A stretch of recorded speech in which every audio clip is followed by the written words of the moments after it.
quorum. Now let's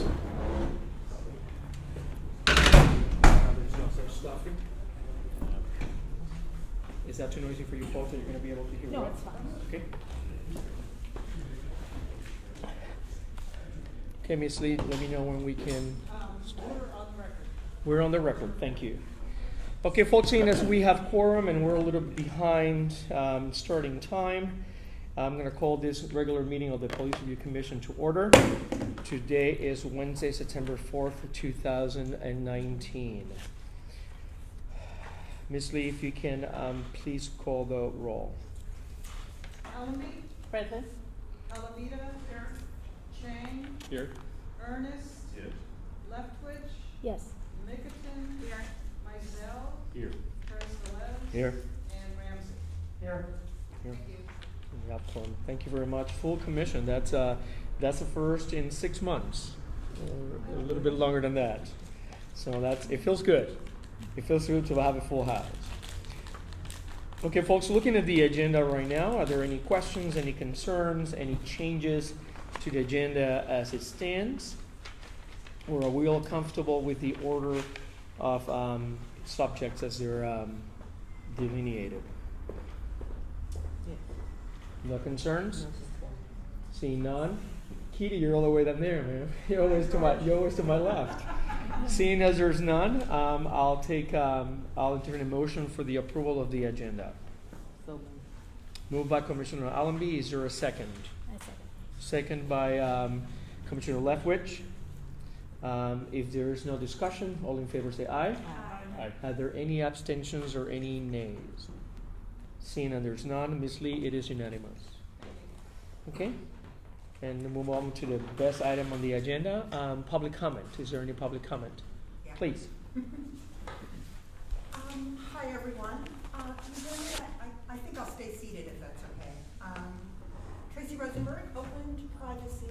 We are a citizens coalition, a regional group that helped Berkeley pass the surveillance ordinance policy. So I am here to speak on item 9B, which is the ALPR, or license plate reader policy, under that larger policy. I've spoken to you before, and there's also a letter that you'll find in your packet. I think it's pretty much right up front. But just to kind of summarize, we've been having a sort of a mission creep or a change in focus from the original sort of dialogue that ensued on the council level regarding the purchase of this equipment and what we are looking at now with, I guess, a permanent or a semi-permanent policy. I went back and watched the 40-minute video from July 2017 when these items were purchased, and there's two sort of things that need to be stressed. The first is that at that meeting in July of 2017, the council actually passed an amendment to the existing policy, which you've been working on, to say that that ALPR data will not be used for law enforcement purposes, other than the purposes necessary for parking enforcement, until such time as a surveillance policy is implemented. The policy was never amended. As far as I can see, the document that you're working from takes no notice of that council resolution from 2017, and that's a problem. Going back to what was said at the time of purchase, the purpose of the ALPR equipment is to replace chalking tires. The grant funds are restricted to the support of the Go Berkeley parking program. Councilmember Hahn held up this policy, which is largely unchanged in the draft in front of you. I know there's a lot of red ink, but the basic parameters of the policy are unchanged. Basically saying, I looked at this policy and it's leaky and the holes need to be plugged. So they're expecting to get back from you something different than what we started out with. And, finally, the whole purpose of this process is to increase turnover so people can park in our city. And we've carried over from the old policy a number of things, including canvassing all of the plates in the vicinity after an incident of crime, and actively assisting law enforcement investigations that have nothing to do with parking. And I think it's important for you to understand what those expectations were, what the public was told, and what's sort of, changing in the time between now and then. 1 minute. And, basically where the council was in 2017 is that, Councilmember Worthington said straight out, I predict that once we get our surveillance policy, that the stuff that was in 2016 won't be there anymore. And that's not what we're delivering 2 years down the line.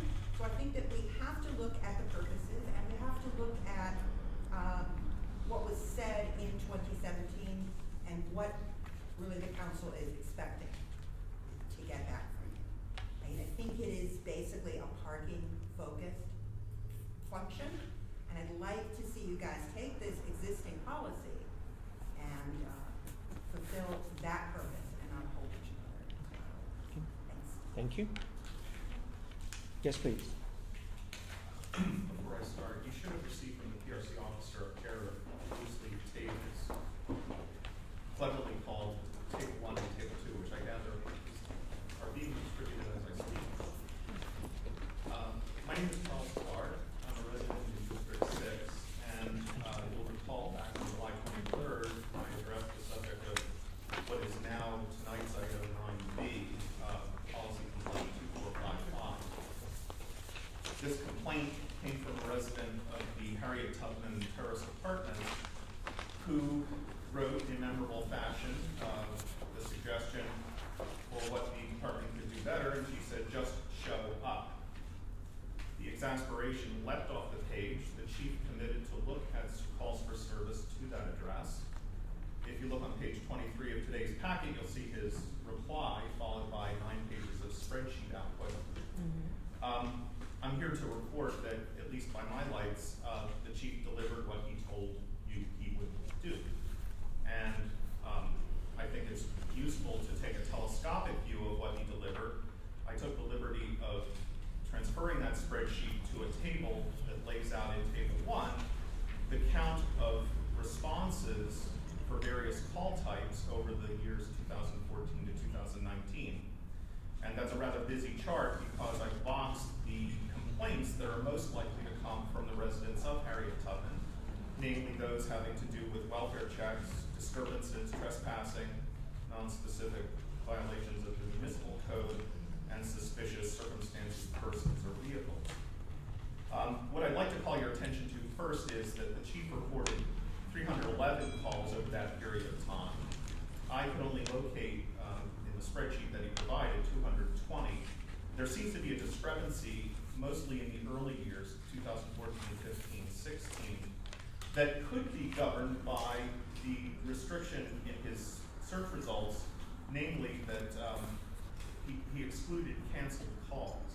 So since I do not know what the criterion is for canceling a call, I just offer that it might be a useful thing for you to know what that is and whether or not that may have driven the results here.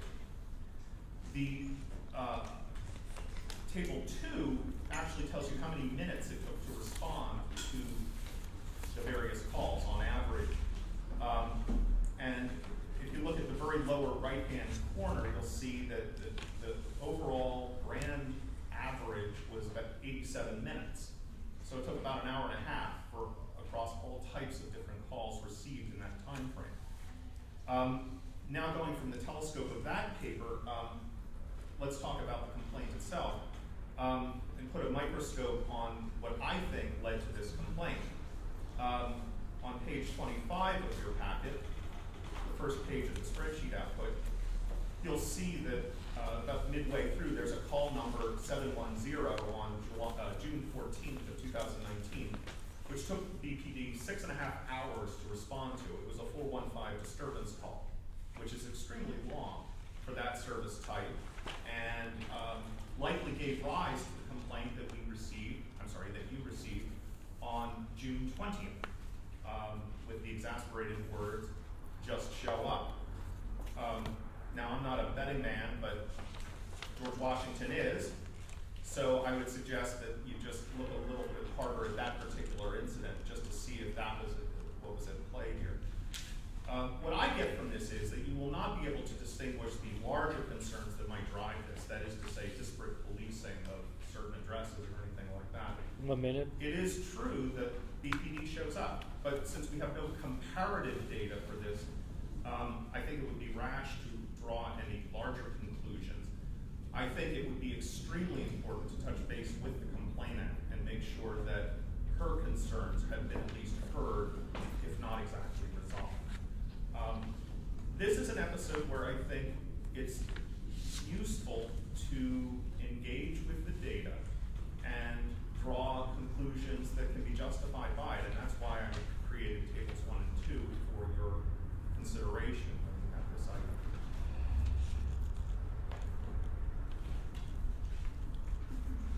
Thank you.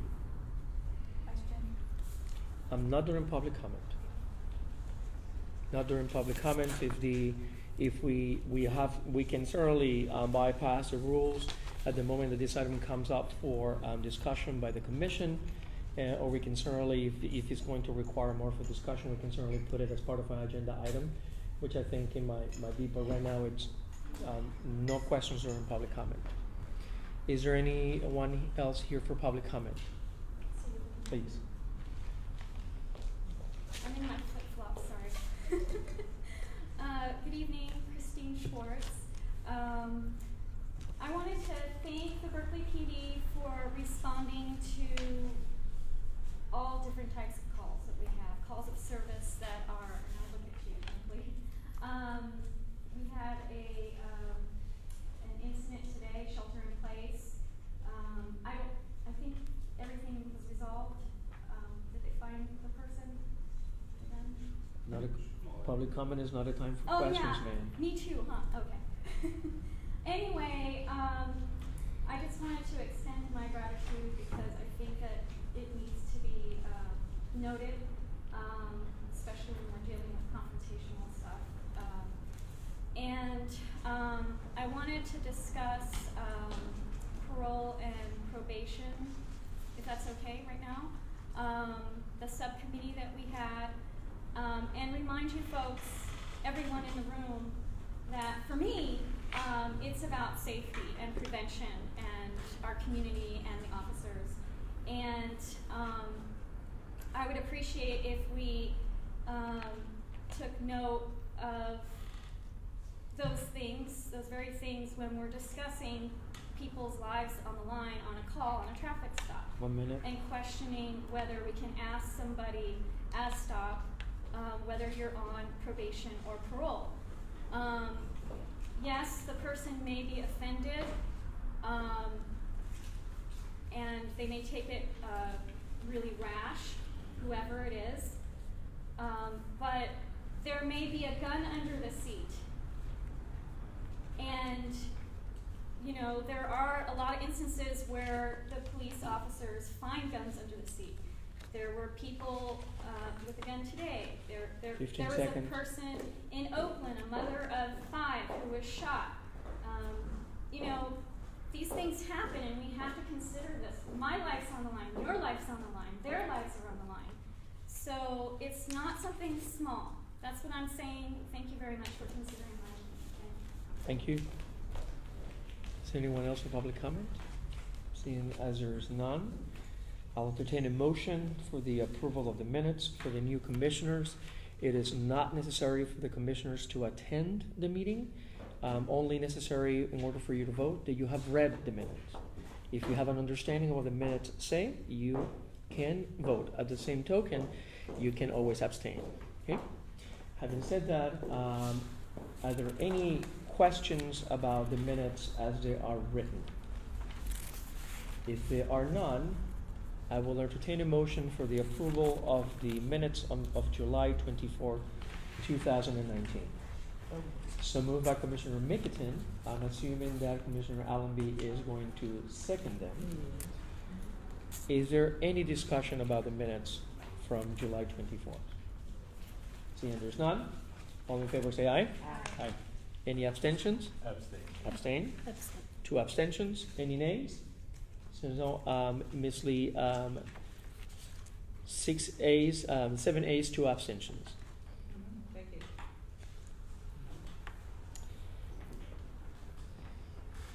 you. Okay, chair's report. Ms. Lee, before you want to, well, you probably might have, Chair, I don't think you acknowledged the. I did not, for the record, and that's important. Thank you, Ms. Lee. I guess the time off for not being here. Let the record show that the not only are the commissioners of the roll call here, but also Ms. Catherine Lee from the PRC office, as well as members of the Berkeley Police Department, Captain Roleri, Sergeant Cummings. I'm going to kill your last name again, Lieutenant Lindenau. So I always say that. And you, sir? Dan Morales, representing the Berkeley Police Association. Welcome. And my apologies on that. I guess I'm a little bit rusty. So welcome all. Welcome. Thank you, Ms. Lee. So moving into the chair's report, and I'll just give a little bit of introduction, and then I'll have Ms. Lee, and so we can roll right into it. It is the first time that we have a full commission, and we have 2 new commissioners. I'll leave it up to Ms. Lee to welcome them a little bit more. But I just wanted to say welcome. It's good to have 2 commissioners. I know I met with Commissioner Leftwich before she joined the PRC officially to have just a little bit of discussion. I have not had the pleasure of meeting Commissioner Mizell. Is that the last name? Mizell. Well, you see, only one time for me to say it. I should know with my last name. I should be very cognizant of how to pronounce last names. And Commissioner Mizell, I have not had the opportunity to meet you, but hopefully we can get together and talk. Having said that, Ms. Lee, I only have to say is that that's it. Ms. Lee, I'll give you the floor. My apologies. Thank you. So let's give our new commissioners an opportunity to just say a couple minutes about themselves. I'll first start off by introducing Commissioner Julie Leftwich. She has served on our surveillance and community safety ordinance subcommittee. Did a lot of work there, and she sat in with our with the prioritizing sex worker safety subcommittee. She is the chair of the Commission on the Status of Women, and I'll turn it over to you. Thank you. The only other thing I would add to that is that I'm an attorney and the former legal director of the Giffords Law Center to Prevent Gun Violence, where I worked for over 20 years on state and local gun laws. And I'm really happy to be here tonight and excited to work with all of you. Thank you. Thank you. I know very little about Nathan Mizell, so I will just turn it over to him right away.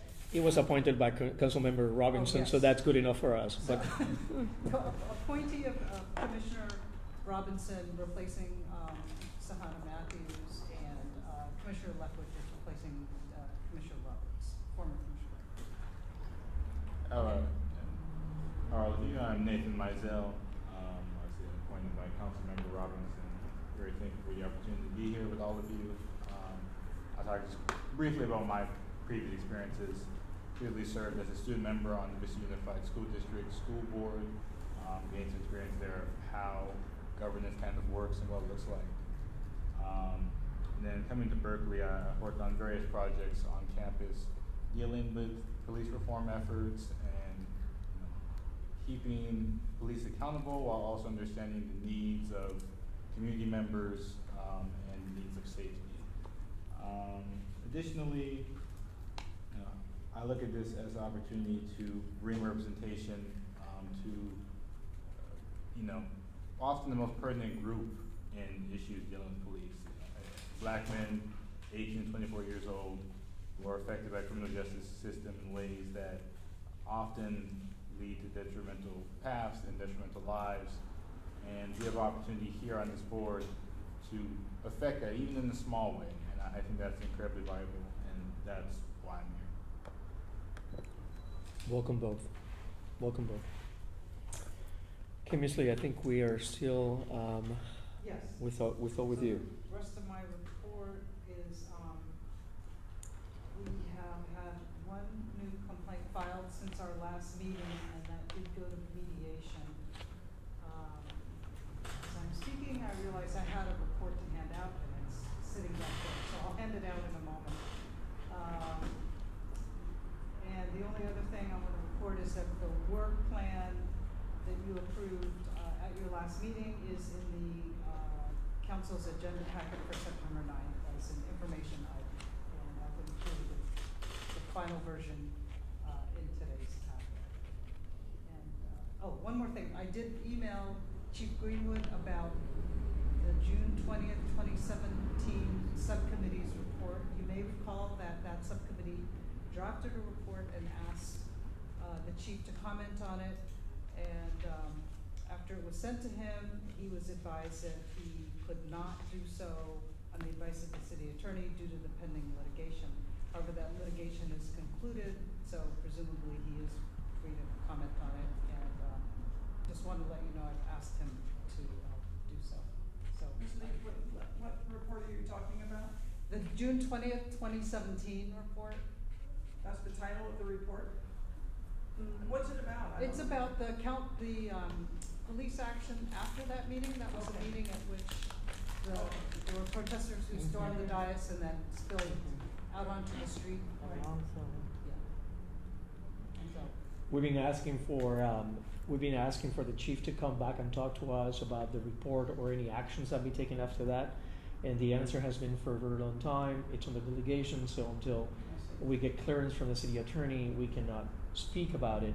I think that now that the litigation is over, there's an opportunity for us and for the chief to engage us in the whole report. Go ahead, Ms. Lee. and that's it for me.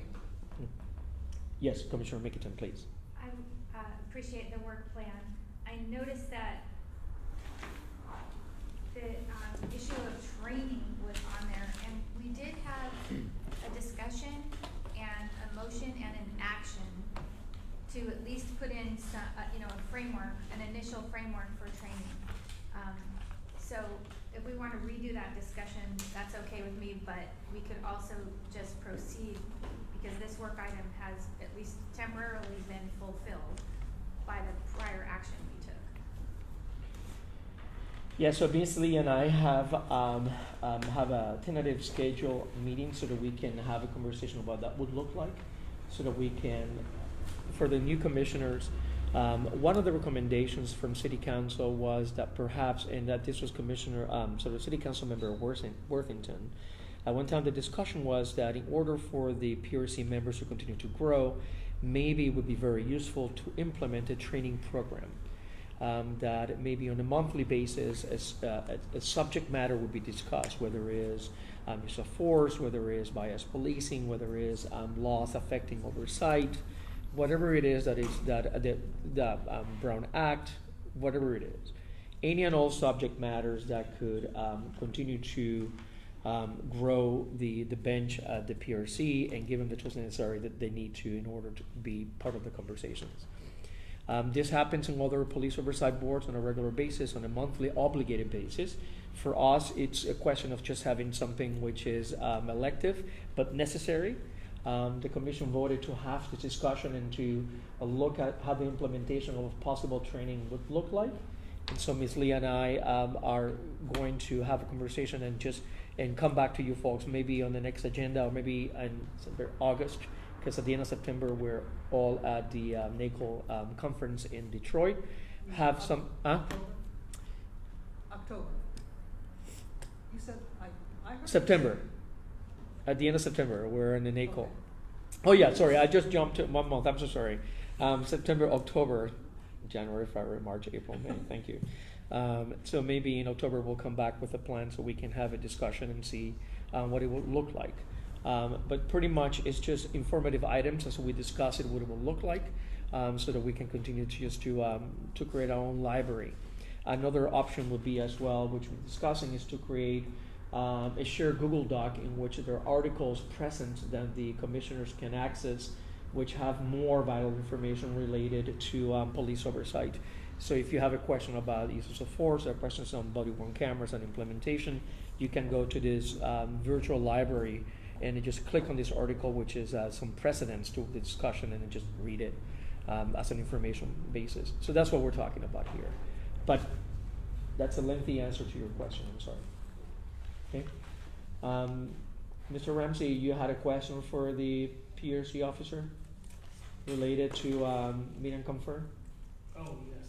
I just wanted to know the status of that regarding the meeting for the charter amendment issues. It is ongoing, and there was a closed session yesterday for the purpose of staff, city manager, updating the council, and I believe to perhaps get direction. And I'm also told the next meeting is set for October due to, I think, vacation or possibly overlapping vacations of some of the participants in the meet and confer. So it is ongoing. Any other questions for the PRC officer? Nothing on the right, nothing on the left. Okay, seeing that there's none, we are going to jump right into Chief of Police report. Welcome, Captain Rolieri. Good evening. We should be really short here.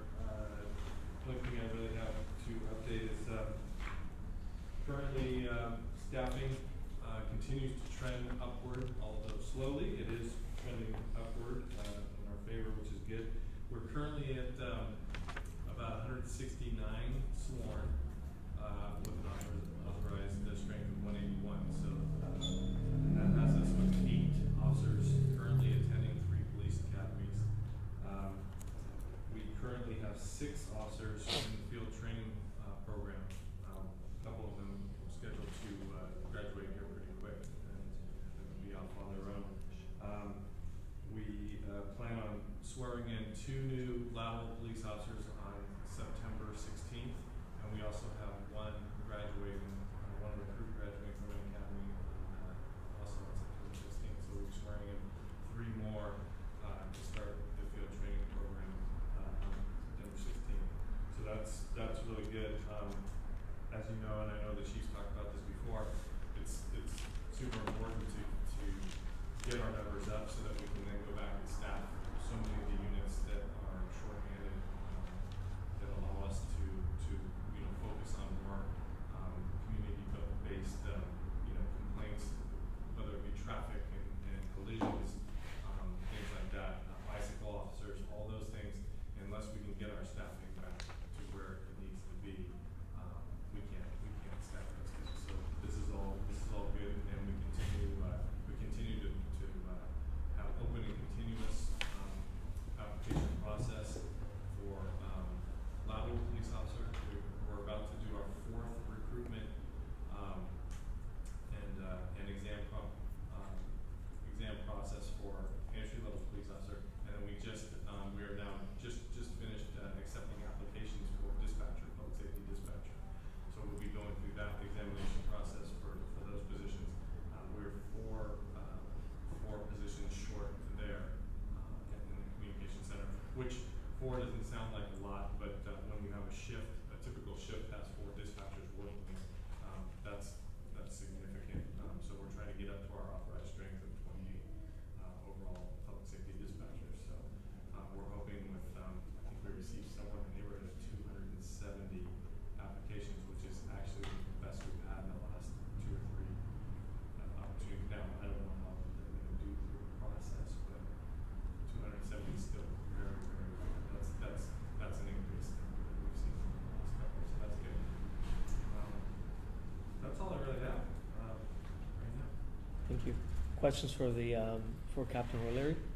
Do you have the names of the training facilities or places the paid trainees are attending? Like police academies? Yes, police academies. So we use there's 50 some odd post-certified police academies throughout the state of California.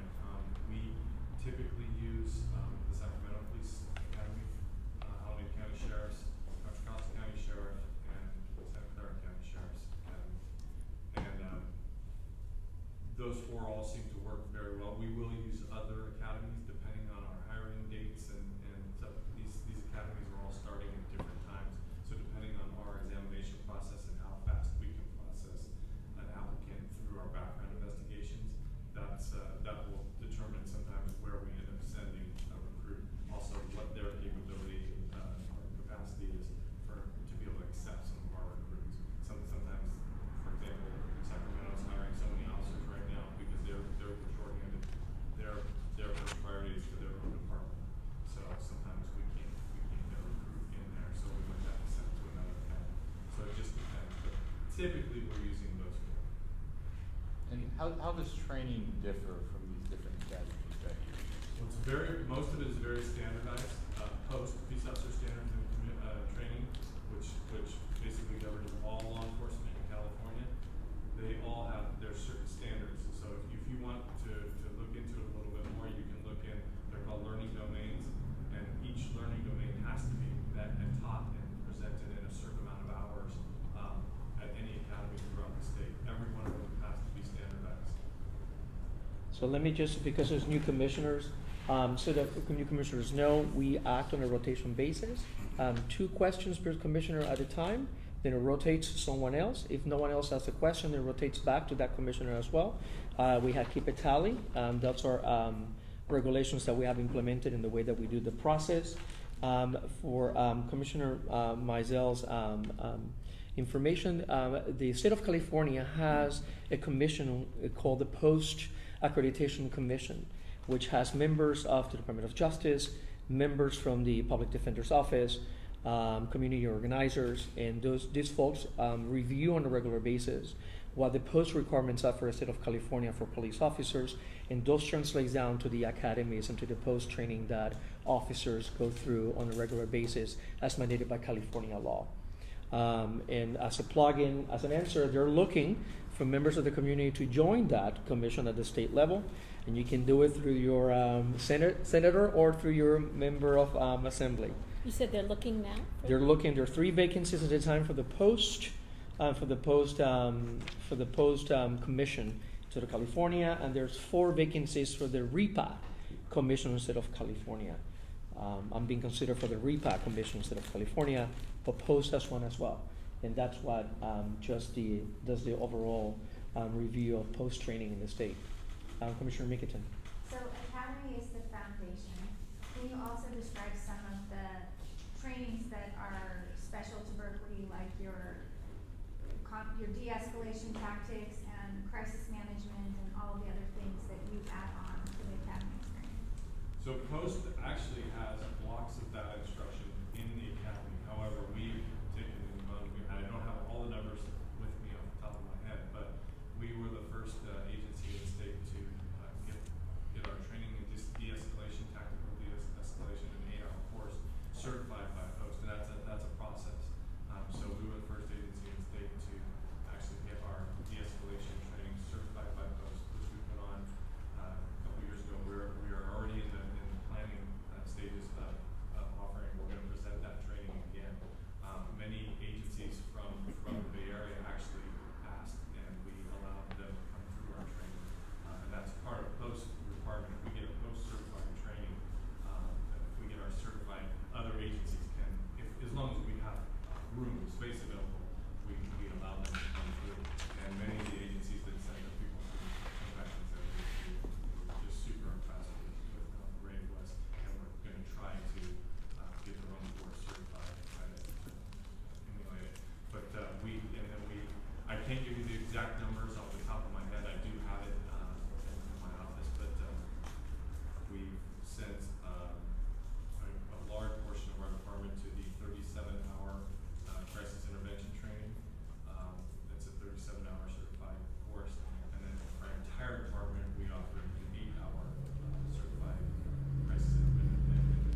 de-escalation and CIT training mixed in other training that they receive, both in the academy and what's called CPT training. That's post requires a minimum of 24 hours for every law enforcement officer in the state of California. 24 hours minimum of what's called CPT, continuous professional training, and within that they have to do 12 hours of that is perishable skills, things that are given by the professionals, by the experts. 4 hours minimum of firearms training, 4 hours of emergency vehicle operation, 4 hours of defensive tactics, and then 2 hours of tactical communication. And we will exceed that. So that they only set the standard at 4 hours. We're presenting 8, 10, 12, depending on the year and what we can fit in. But we're exceeding that by sometimes double. Because of our own general order standards. Pardon? Because of Well, our our own general order orders standards. and quite frankly, we feel that it's important to exceed all of those standards that folks require. But to go to Commissioner Mazel's question, is it true that you send applicants to the academy based on the availability of that academy, but there also at times they already have graduated from an academy and they come to the application process already having graduated? I didn't hear that. An part. individual I didn't member, ask that question. either the Berkeley Police Department So, can yeah. pay for the academy, or individuals can go to the academy before they even apply. Sure, I missed that part. If he asked that, I apologize. I totally missed that. If that was part of his question. No, but he was asking where are they? How do we go there? So I mean, I think as an extra information, you send them based on availability. It could be San Francisco, could be River Sheriff's Department, Yeah, but yeah. at the same time, they could pay to go themselves and Yes, then apply. absolutely. Yeah, so people can, a person who's interested in law enforcement, who perhaps didn't get hired as what's called a police recruit category, which is a non-sworn trainee. They could go and some academies require you to take a written exam, and then they do basically a mini background investigation, and then yes, you can go through, pay your own way, and go through it's a 22, all post sets the mandate minimum of 22 weeks. Now some academies, many of the ones we sent to exceed that. So, for example, I think Sacramento's 24 weeks, Alameda County Sheriff's 28 weeks. So they can exceed the post minimum, but the minimum is 22 weeks for an academy, for a post-certified academy in the state. Does that answer? I totally apologize if I missed No, that. that's me adding more information. Oh, okay. That I understand. Any other questions for the captain? Yes. One more. Did you get this table too that was passed around during public comment? No, I didn't see it. So just a question, at the top it says average of closure minutes. That's different than response time, right? Yes, that would be my understanding. I don't know who created this. Was this with I don't know. He created it. Specifically in the language, I think you understand, it's the closure time minus the creation time for a call. So the question from Commissioner Mikitin is there a difference between response time and closure time? Correct. Understand the closure time is when the police officer goes back to dispatch and says Yes. the call has been resolved. Yes. That's different in timing from Yes. I have arrived at a residence, I'm here to look into whatever the situation is. Correct. Okay. That is correct. So there's a distinction in between what the time is. So the question is whether we're looking at closure times or actual response times and what the difference is, right? Yeah, each call could have an actual, and we have that data too, I believe. I just don't know how to do it. There's dispatch when the call is actually dispatched.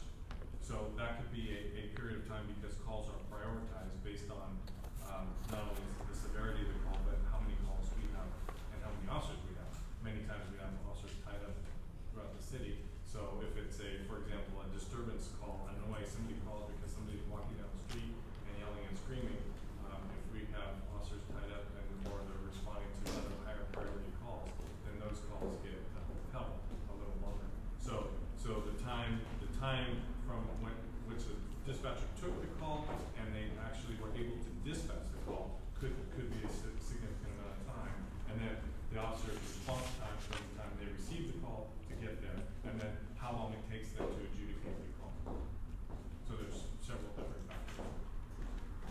that's interesting.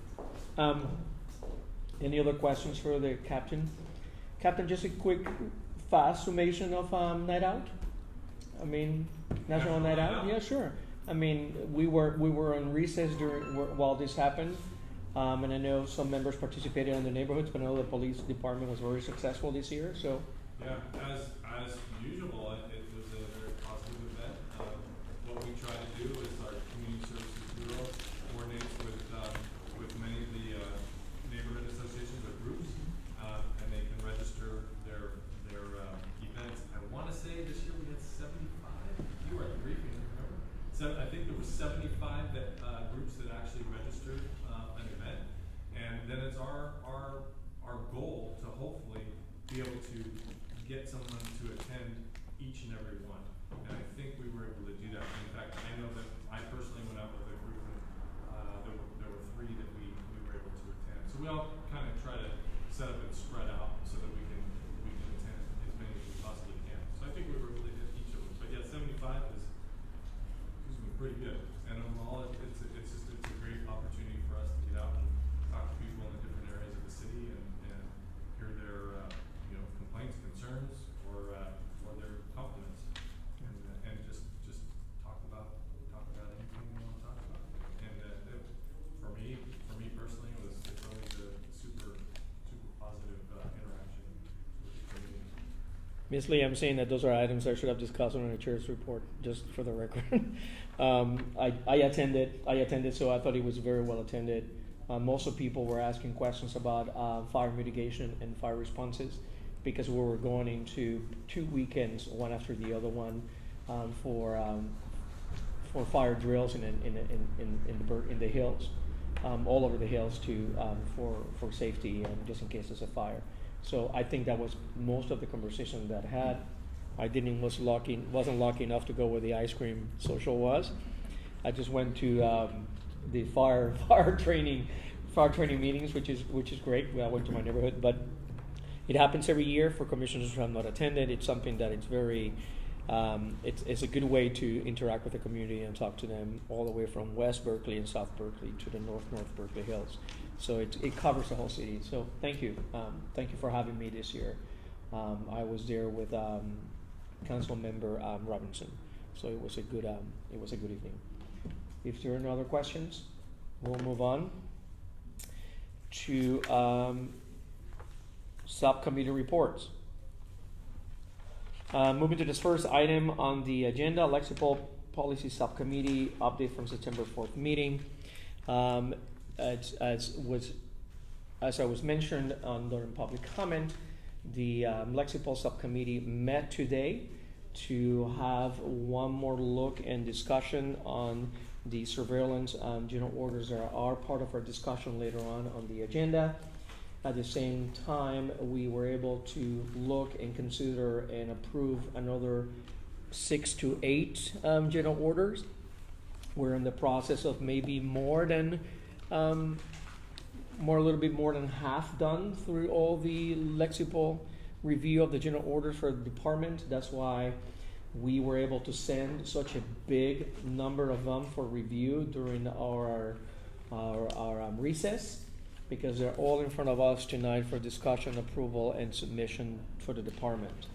So that's one thing. In addition, because of Commissioner Terry Roberts not being part of the subcommittee anymore, there's a vacancy, and Commissioner Mickelton has agreed to join the subcommittee on Lexipol, so will be a third commissioner with Commissioner Ramsey and I. So at least the subcommittee is fully staffed. Commissioner Ramsey, anything else you want to add to this? No. No? Okay. So that's yes, ma'am. I would just like to add that the subcommittee met August 7th. It was my intent to just make sure that the rest of the commission and the public knew what had occurred since the last meeting of the commission, which was July 24th.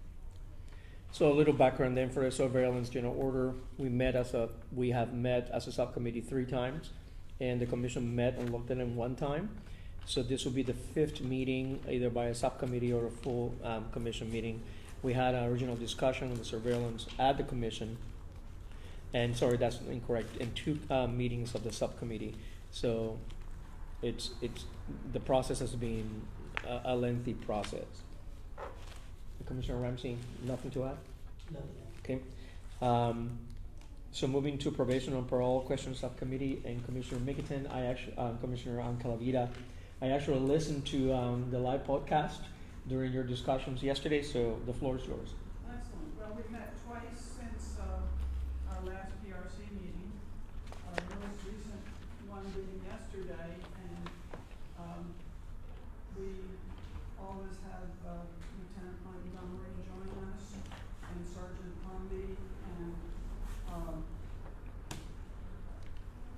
other community members are regulars, and yesterday Commissioner Edwin Prather from the Oakland Police Commission joined us and spoke with us for about an hour and gave us a lot of very useful information, and so that was great, and we continue to get through our work. I'm going on vacation for just short of 4 weeks, so we're not going to meet again until October,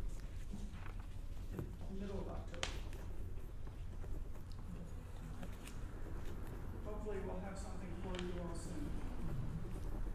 So you're meeting again on October, I don't have my calendar in front of me.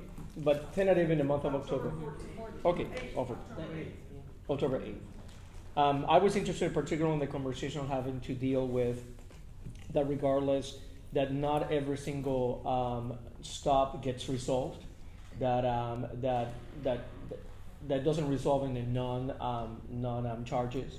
It was really interesting to me, the belief that somehow just because there's a stop and nothing happens, that it just gets resolved or gets disappears on its own, that not every single stop finishes that way. Some of them get all their stuff. Right. So Our committee focuses on what happens after a stop, and so, but some of the community members who are concerned about racial disparities are also concerned about stops themselves. So that's where that discussion came from. great. Anything you want to add? Anything, Commissioner? No. So meeting on October 8th. Great, and thank you. I mean, We're also missing Commissioner Roberts, so it's for now 2 commissioners. So I mean that's for information for the commissioners who are not in a subcommittee right now. And so what I'm going to say to Commissioner Mizell and other commissioners, think about this.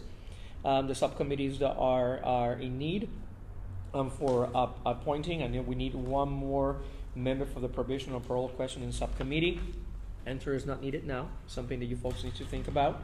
If you're not in a subcommittee and you want to participate, I always recommend to reach out to the chair. I think Calavita is the chair of the parole one. So what the interest is on the subcommittee, what the work that they're doing, and from there we can contact me and we can make an appointment at the next meeting.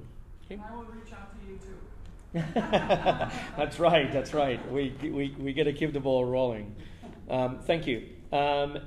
MOU Companion Subcommittee, back to you, Captain Roleri. We are still waiting on the chief's response.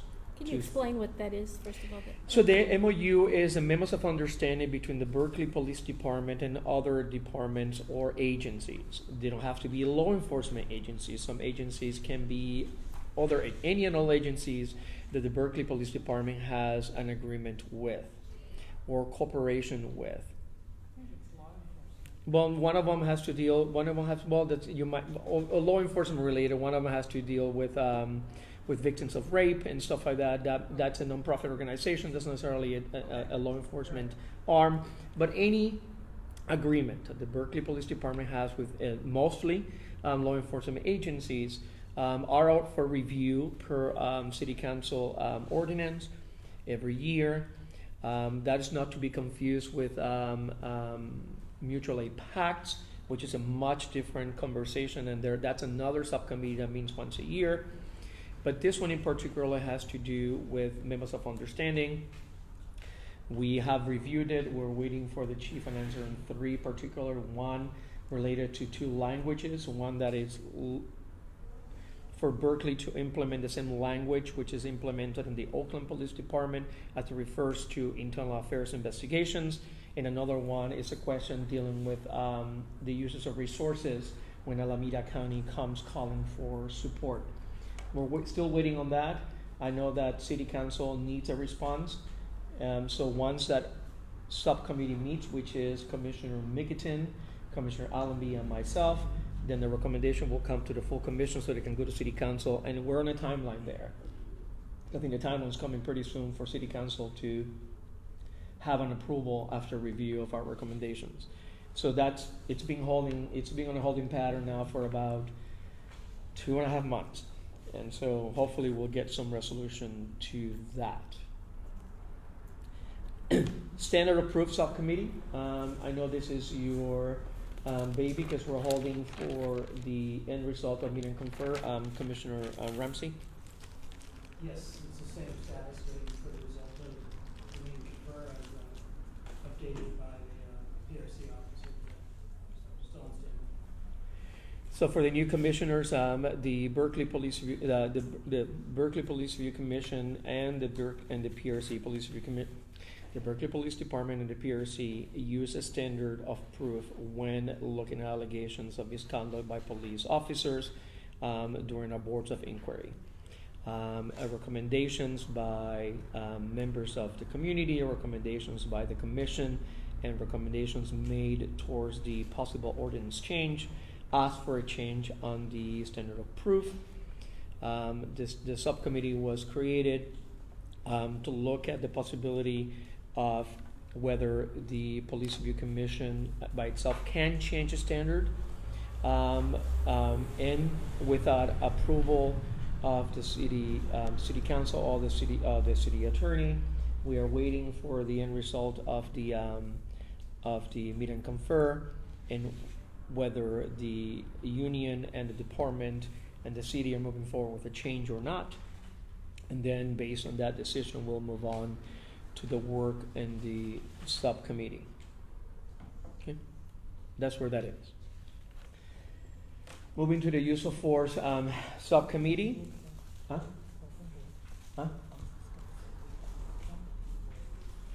No, we haven't appointed anyone because it's waiting on the meet and confer. If the meet and confer comes with whatever decision they come for, then we'll have to figure out what the scope is then. Is it a scope in which we are looking at the change or how to implement the change? So it could go either way, right? So that's where we are there. So we haven't appointed anyone yet, Commissioner Allenby, because it might not be a working subcommittee, depends on the end result. The use of force subcommittee is different. We have empaneled this use of force subcommittee. We know that there are some directives by both the City Council, CPE recommendations, end result of the settlement in the court case, but also the fact that it is time for us to look at the use of force policy. So I have, there might be room for a fourth one, think about that as well.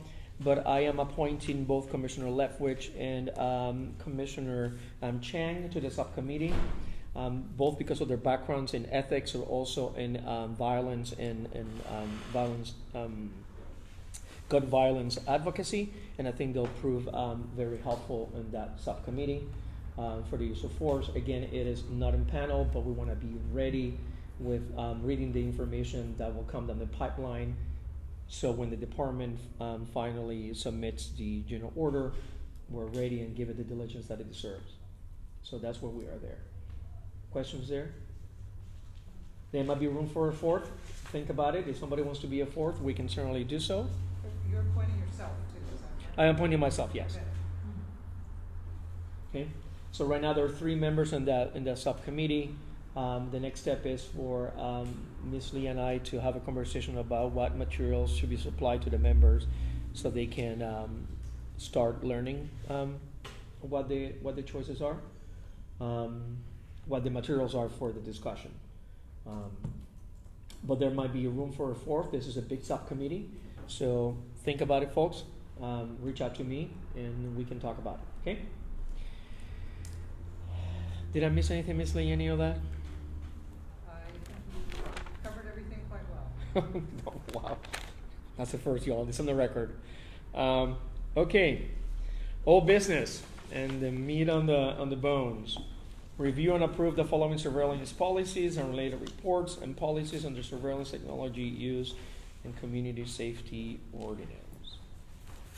So we have had discussions on this item before as it relates to General Order 1301, 1302, and 422. Chair, Yes, ma'am. we did not get revised materials yet on 1301, so we'll have to postpone that one. On the GPS trackers. Okay, so we're just looking at 1302 and 422 Right. this Really, evening. you're just looking at 422, I'm sorry.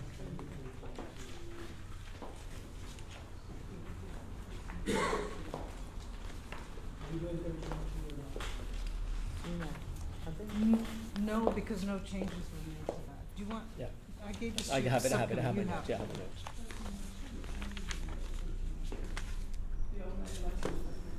Right, yeah. No changes. Is that correct? You distributed them yesterday or something. Here's sports website. Yeah, it's 422. Oh, okay, that's originally 13. No, the counterpart is, the surveillance policy is 13. Right. Right, the usage policy is 422. Remember, we had that. So for the new commissioners, there is a surveillance 1302, and then the law enforcement application or usage is 422. It's a little bit, it sounds a little confusing, but there's two general orders, and the captain is here, so he'll be more than happy to answer any other questions.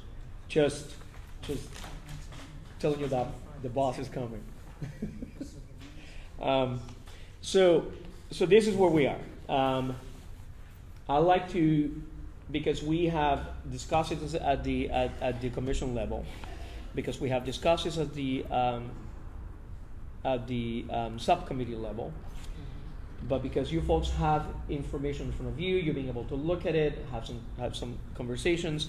The last thing that you have here in front of you was a conversation that we had as a subcommittee with the chief of police, in which we made recommendations and changes. They're annotated in your part on the right-hand side. You're going to see the August 29th. Is that right, Ms. Lee? It's August 29th. I'm sorry, what were you referring to? The last changes were August of 2019. Anything that you see as in August 2019 was the end result of the meeting with the chief of police and the subcommittee during a recess in which we expressed some concerns about the general order coming back from the full commission. At that meeting, Ms. Rosenberg was present as well and expressed her concerns during public comment and during the discussions for the changes in wording. So, what you have in front of you is the latest one. I'd like to open the floor for any discussion, questions, concerns based on your review. Who would like to jump in? The ultimate goal is to approve 422 and send it to City Council. Commissioner Calavita. So, I think one of the major concerns that was raised last time we met about this in July was about the fact that it was acquired originally for parking enforcement and that there's been major function creep in this policy. And I don't see that that's addressed anywhere in the revisions. Am I wrong? What addressing what? Which part? That it will be used well beyond parking enforcement. But the last instruction but if you look at the on the July 2017 meeting, and you listen to the words from the mayor, he specifically says, and we're quoted today during public comment, that it will not be expanded to a different use until a general order has been implemented. That's the process in which we're here now.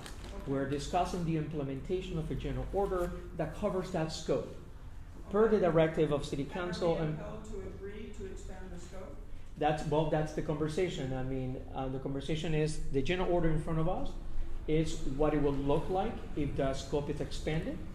Then the discussion is this something that you agree with and as a recommendation to City Council to implement? Ultimately, City Council will make that decision. But having said that, I just want to be clear that the directive from City Council was that it would not be used in that expanded process until the general order was formulated for that use. Our work was to look at that general order, look what the expanded will look like. It was not going to be changed from the original purpose unless there is agreement that it should be so changed in a general order. Yeah, you want to say something earlier real quick, Captain? Well, I do want to note, though, that the department has been operating since 2016. Date issued, and it should be in your packet. Yes, I have. Departmental Order 001/2016, date issued 2/18 and 16. That was the original policy that we've been operating on. The current 422 is just the newer lexical version of the ALPR policy. And the department policy, yes, I have it here, yes, I've read this carefully. So that department policy was put forward by the department in conjunction with, In conjunction with the approval of the ALPR purchase that the council approved. like, that purchase was approved for the purpose, for the sole purpose of parking enforcement. I don't know that it was Oh, sold. yes, it was.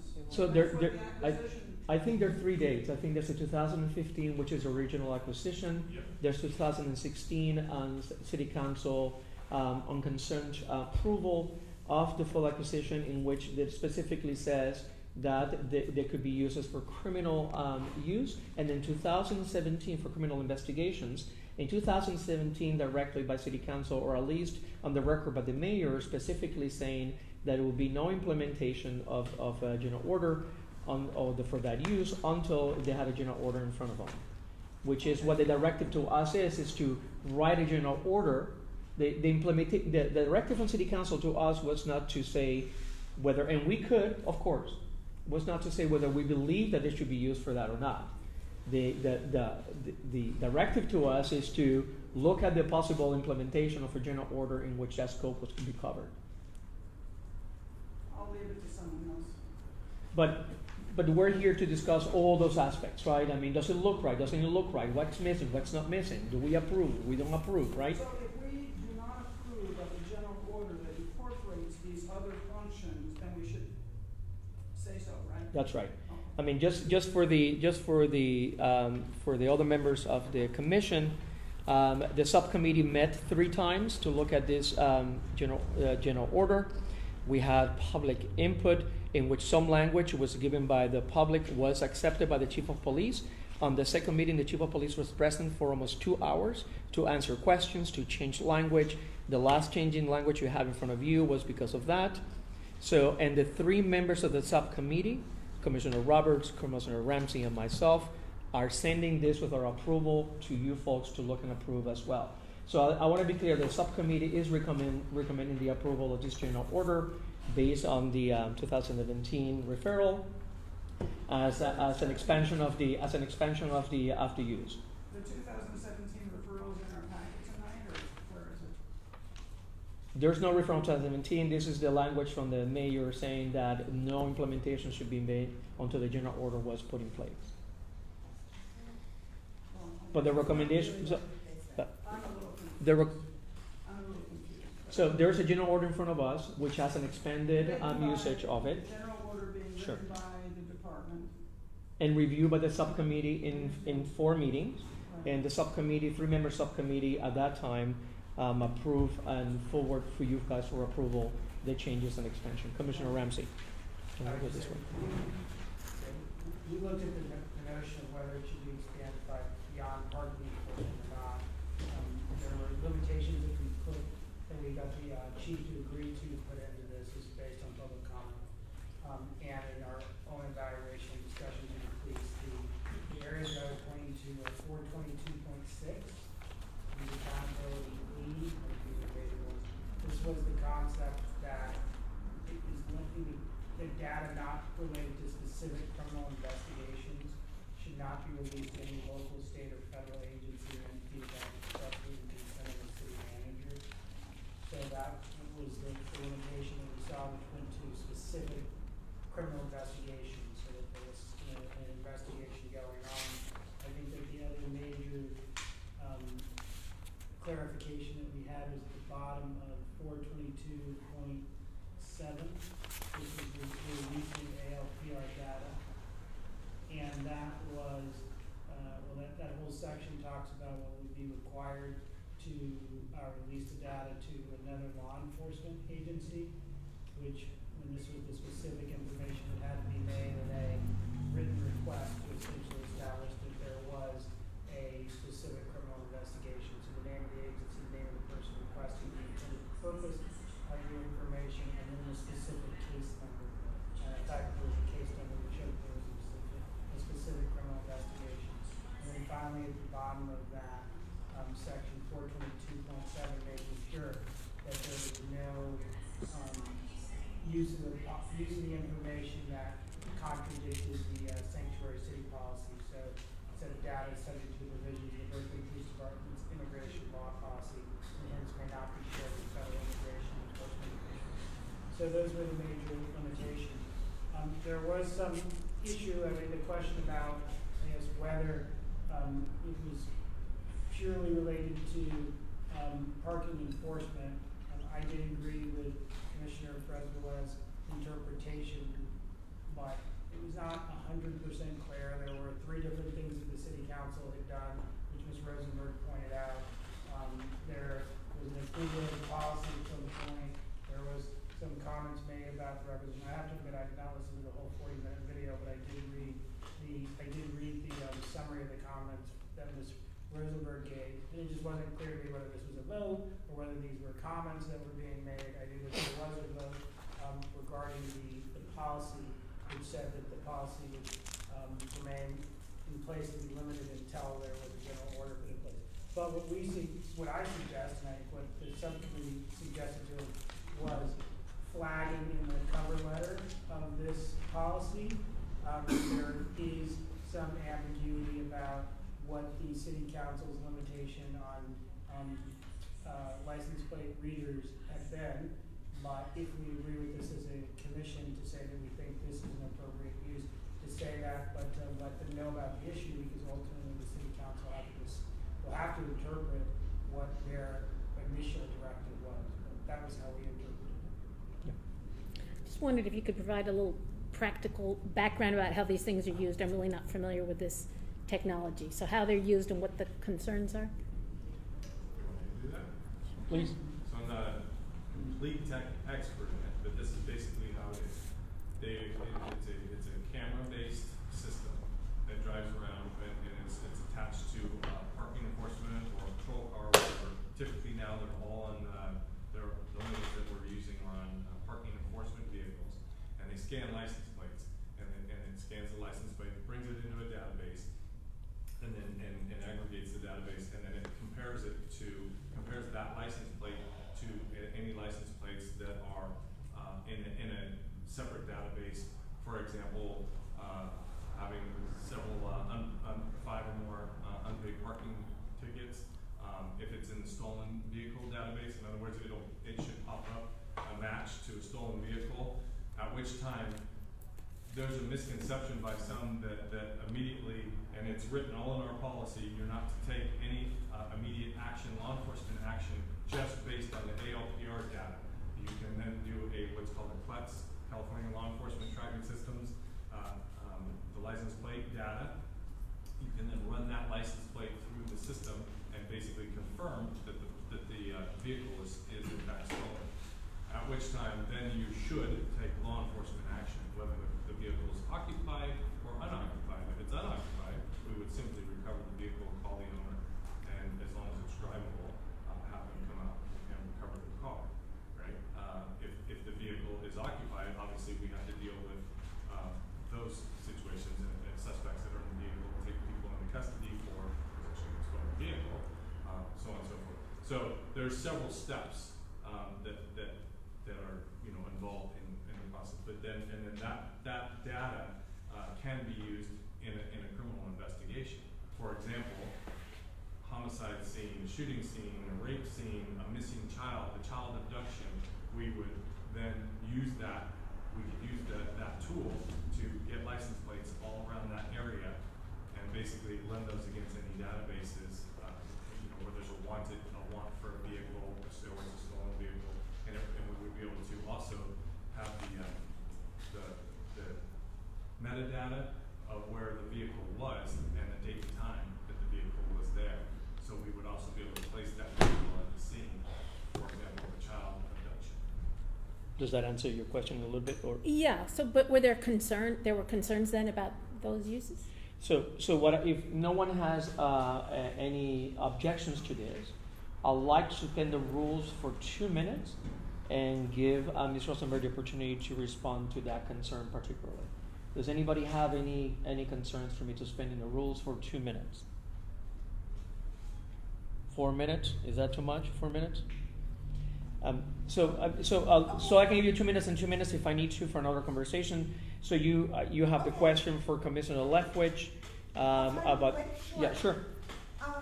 Let me just clarify one thing, which is that the amendment in 2017 that we're discussing was formally offered. I believe Kay Harrison was the person who offered it as an amendment, and the board passed it. And what it said is that the existing policy, which was then 1-2016, would be amended to say that ALPR data will not be used for law enforcement purposes other than the purposes necessary for parking enforcement. And the problem that I want to highlight is the policy wasn't changed. 1-2016 is still online. That change wasn't made, and according to the police chief at the subcommittee meeting, Berkeley PD has continued to use ALPR data for law enforcement purposes. So there's a policy oversight problem here where the council determined something. I don't think they thought it would take 2 years until this policy, until this process happened, but they made that change, and that change never was implemented into the system. So that's what I was trying to point out. How was it supposed to be used just for parking? I guess I don't understand the use just for parking. The way that it would be used just for parking is these are mobile devices. They're put on the side of parking vehicles, and you swipe all of the license plates. Essentially, the camera sucks up any of the license plates in the vicinity of the vehicle, and then you compare that against your parking ticket or parking citation database, basically against your scofflaw database, which happens automatically. It pops up when there are parking violations, and you take action as a result. The extension of that into law enforcement is described in this policy in 2 ways.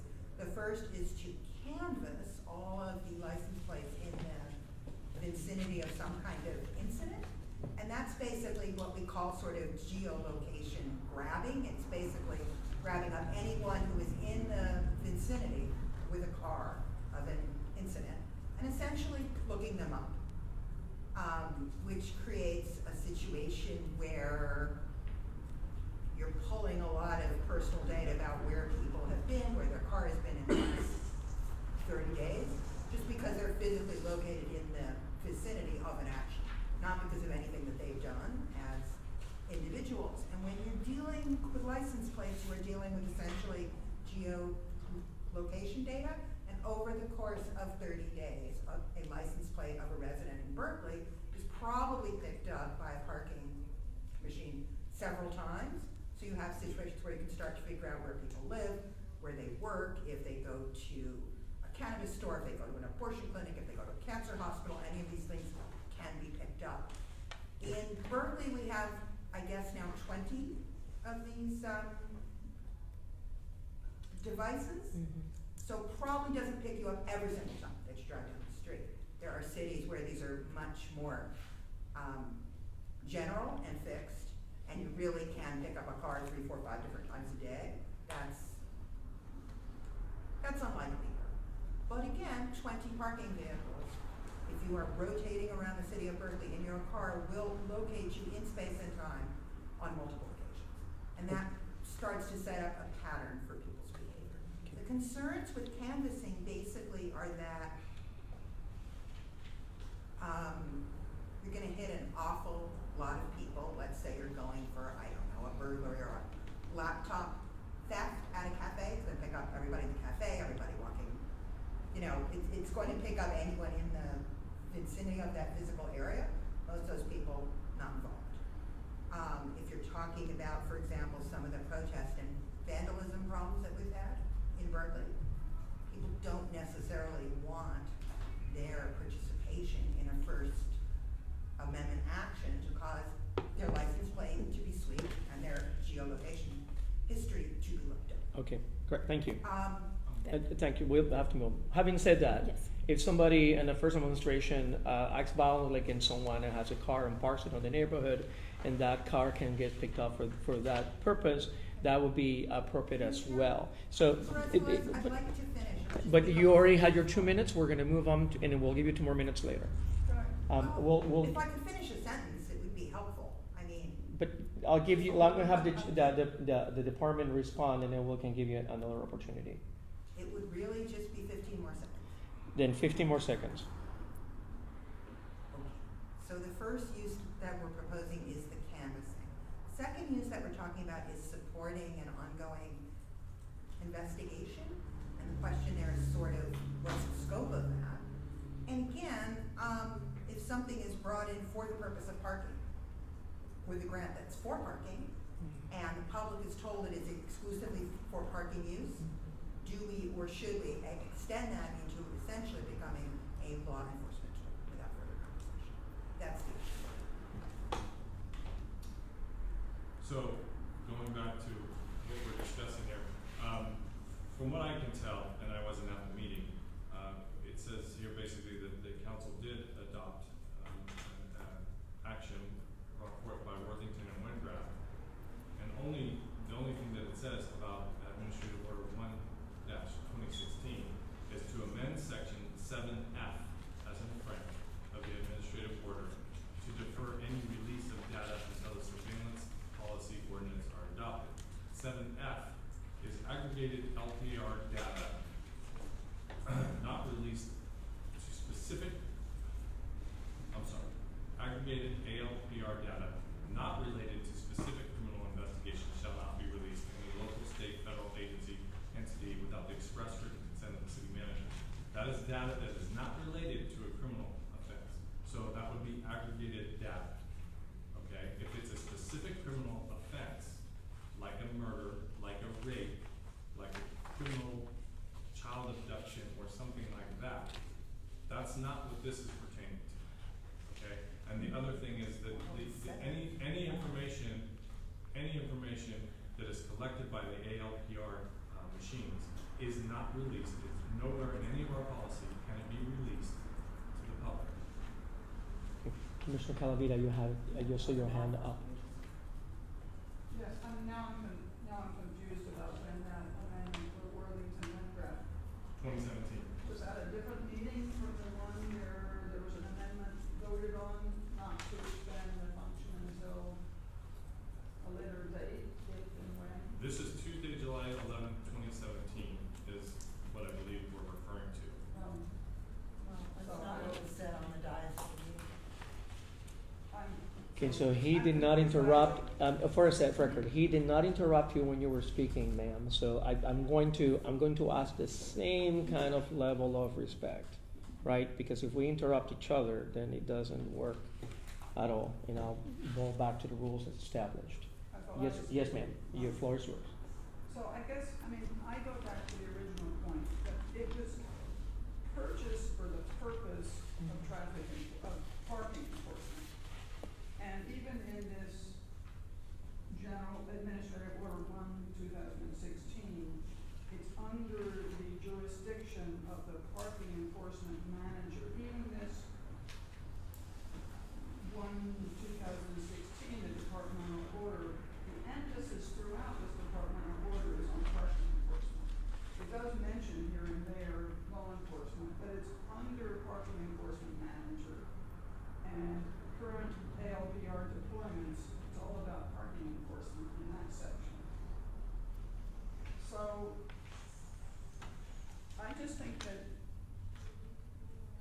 For one thing, I'm confused about all this back and forth at city council. I listened to that meeting, I saw the amendment that was voted on, not to expand the function to anything but the traffic enforcement, parking enforcement. It was sold as a way to help parking meter people not get bad backs from having to chalk the tires. Yep. So this is a major different function, and I'm not prepared to recommend to city council that this be adopted. Understood. Who hasn't spoken yet? Who wants to speak? Commissioner McAfee. And then we'll go to you, Commissioner Ramsey. I just am going to respect Izzy's opinion that we can flag that in the cover letter and let the council and the city manager, determine past history and their will, and I imagine that they're going to be as confused about their will as we are. So I don't see a whole lot of point in us debating that. I think we should focus on the actual policy and what is the future use of these devices. I have one relevant personal experience, which was when my neighbor was mugged beneath my dining room window. I ran out and another neighbor ran out and she got the license plate number as the muggers hopped into the car and sped away. And not through this database, but through just a registration search, they were able to find the license plate and the address of the perpetrator through a database. So I have no fundamental problem with the use of a database for purposes of law enforcement. I think that's a good thing. So I would support this with Izzy's cover letter and support the recommendation of the subcommittee. The only thing I would add, not to the policy and not tonight, is that I am gradually becoming a convert to our chairperson's train of thought, which is that disclosure of uses and reporting replaces imaginary concerns with actual data. So for example, if there were some reporting mechanism, and not just about ALPRs, but other things, but a reporting mechanism where, for example, the use of the database was tagged to pursuit of a rape suspect, or the use of the database was used for, a grand theft audit. Then those facts replace the anxiety that people feel publicly, and so I would like to see us move over time toward that, those types of systems in order to assuage fears. To answer your concern, it would be easily added to a letter to City Council to add a reporting aspect on use, so that the Berkeley Police Department has to come back to the City Council and the PRC and express in which times on a quarterly or annual basis where the APLA are used in the process of going through a criminal investigation and whether the criminal investigation was successful by its use. That's easily added as another benchmark to a letter which says City Council, if this is the expansion of the use for this, that this is another benchmark, not only not member to the public, not reported to the law enforcement agencies, not in conjunction with any immigration regulations notified our sanctuary. On top of that, they should be also as well a reporting aspect of the data to City Council and to the PRC. That can certainly be added as another fail-safe and safeguard process there as well. So, that could also be added to the letter when and if we get to the conversation of a motion.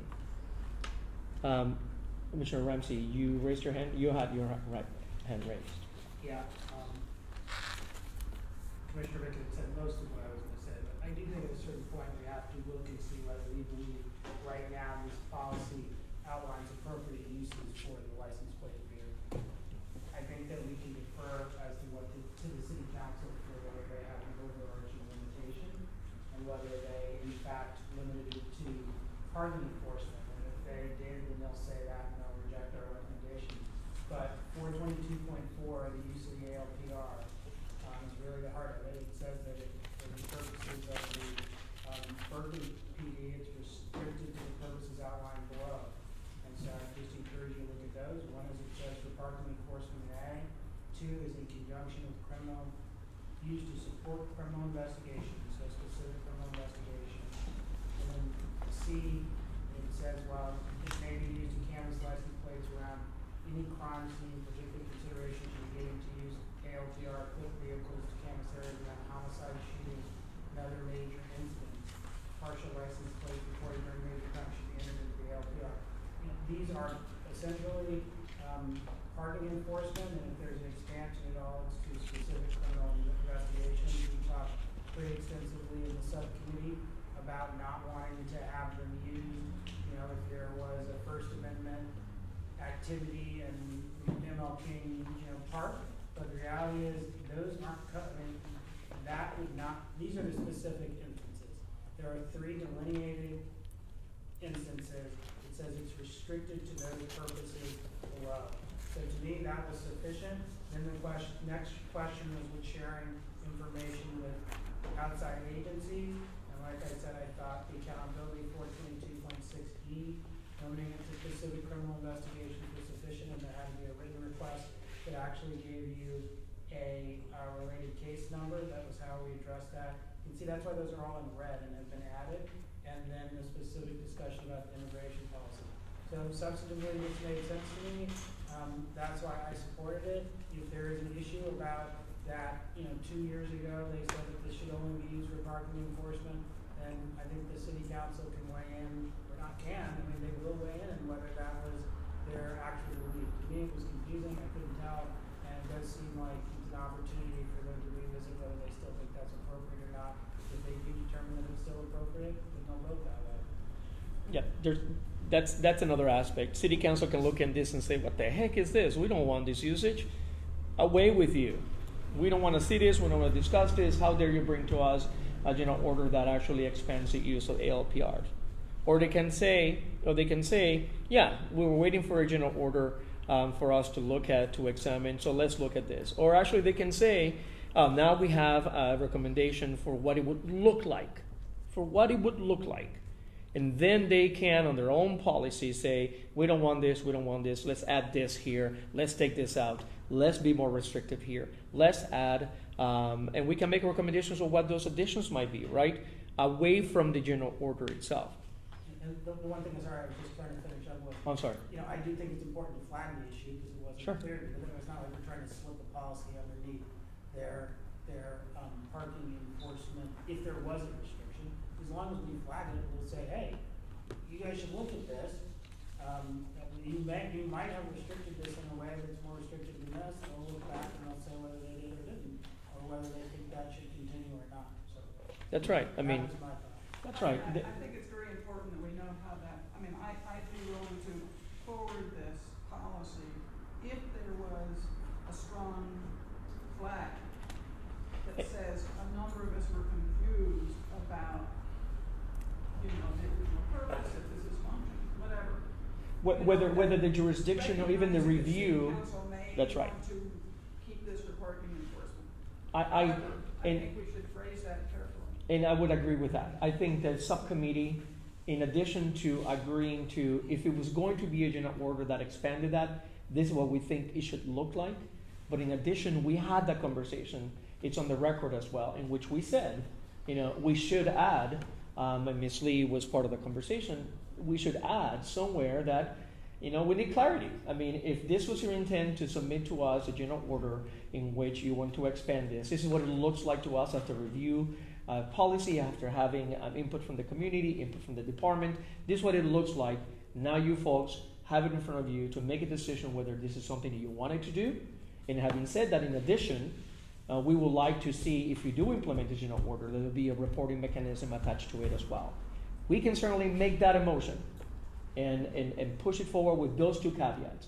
If the clarification that we are putting this forward, but they need to make sure that clarify whether this was their intent to expand it. If it was, what that would look like, but you have it in front of you to evaluate now and review and make a decision as it relates to citywide policy for the department.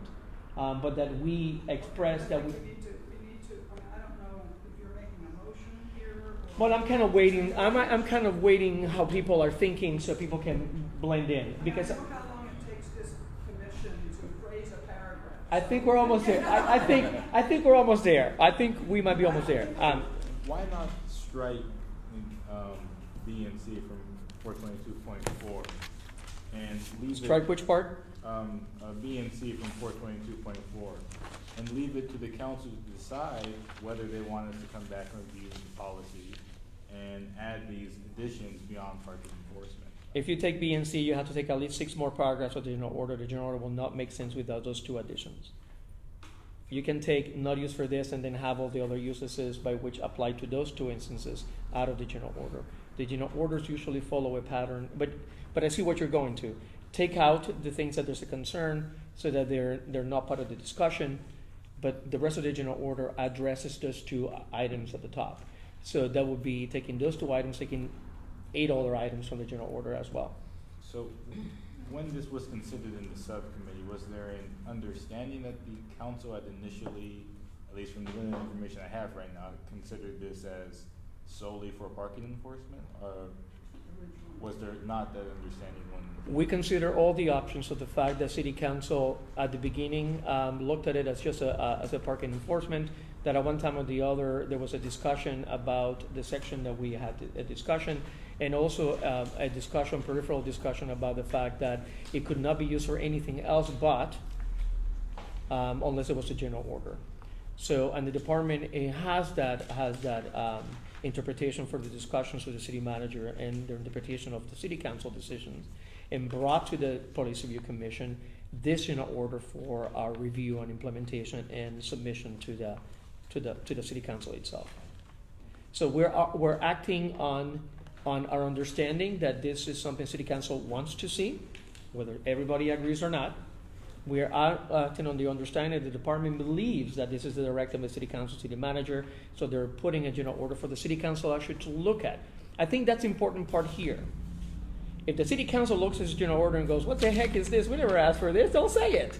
If they're going, oh, that's right, we did have a conversation about what it would look like if we implemented any other instances outside of just parking enforcement. Then they'd have it in front of them. Ultimately, we're just saying whether the general order, the way that is written, creates the benchmarks and the safeguards necessary to the way that Berkeley police should operate within the city to the standards of the community. It's up to city council to say, we don't want anything to do with this, or okay, we'll change it somehow. Does that make sense? But changing 2 aspects of the general order doesn't work. You will have to rewrite the whole general order. And not only that, we're also against a timeline. City council has requested to look at this at their next meeting. So this has to be presented to the city council for review. So there's also a timeline, which the city council has said, we'd like to see what this looks like as well. I do understand that, but obviously this is, at least in this small section, it appears to be an expansion from the initial thought process of what this may look like. Obviously, the council did ask the commission to create this policy and have something for them to review, but it does concern me. For instance, language here where, or C specifically, while an ALPR may be used to canvass license plates around any crime scene, particular consideration should be given to use ALPR equipment for vehicles to canvass areas around homicide, shootings, and other major incidents. Particular consideration feels like very weak language to me. I don't know, a crime scene could be, someone disturbance past Taco Bell at 2 a.m. That's not a crime, but that's not a crime scene. By definition of law enforcement, that's not a crime scene. A crime scene by definition is it's not a misdemeanor. We're talking about felony. We're talking about assault with a deadly weapon. A crime scene is not determined by somebody who just did a misdemeanor. Could be you jaywalking. That's not a crime scene. That's a misdemeanor. You get a ticket. A crime scene. A crime has been committed. So, I mean, for law enforcement evaluation, that has to be bodily harm, has to be a felony, has to be a much bigger consideration. We're not going to define what crime is, because if we say the crime is, then what would it be if you get your phone stolen, a young student gets a phone stolen in the middle of the streets of Berkeley? Is that a crime scene? It is, because a crime was committed. That could be a felony if the phone's over $1,000, since your iPhone X. But it's a crime. But it's a crime. What about if the crime, no, the assault was also, the person was assaulted and there was a physical aspect to the stealing of the phone? Is that a crime? So that's what the crime definition is. So just one clarification. So I know we're giving hypotheticals here, but Sure. easier to understand. So if someone went up to you and steals your iPhone X, which is worth $1,000, which is at least a while, but it could be a felony, would that then be at the incident area a crime scene? It is. You committed a crime. You stole from someone. That is a crime, as delineated. But it is a crime.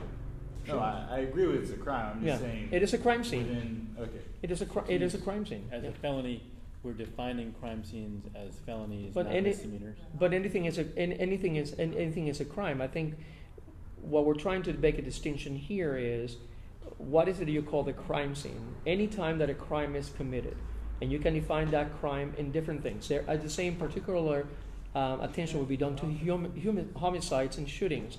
That's particularly violent crimes. But if you know the definition of crime, there are different kinds of crimes, right? There's part 1 crimes, part 2 crimes, part 3 crimes. So whether somebody gets a phone stolen, it is a crime. That's a crime scene.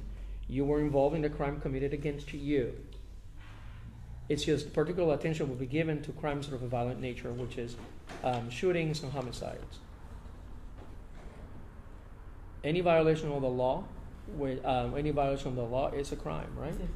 Oh, we're not disagreeing on that point. My point is, it feels vague to me as to what the usage could be.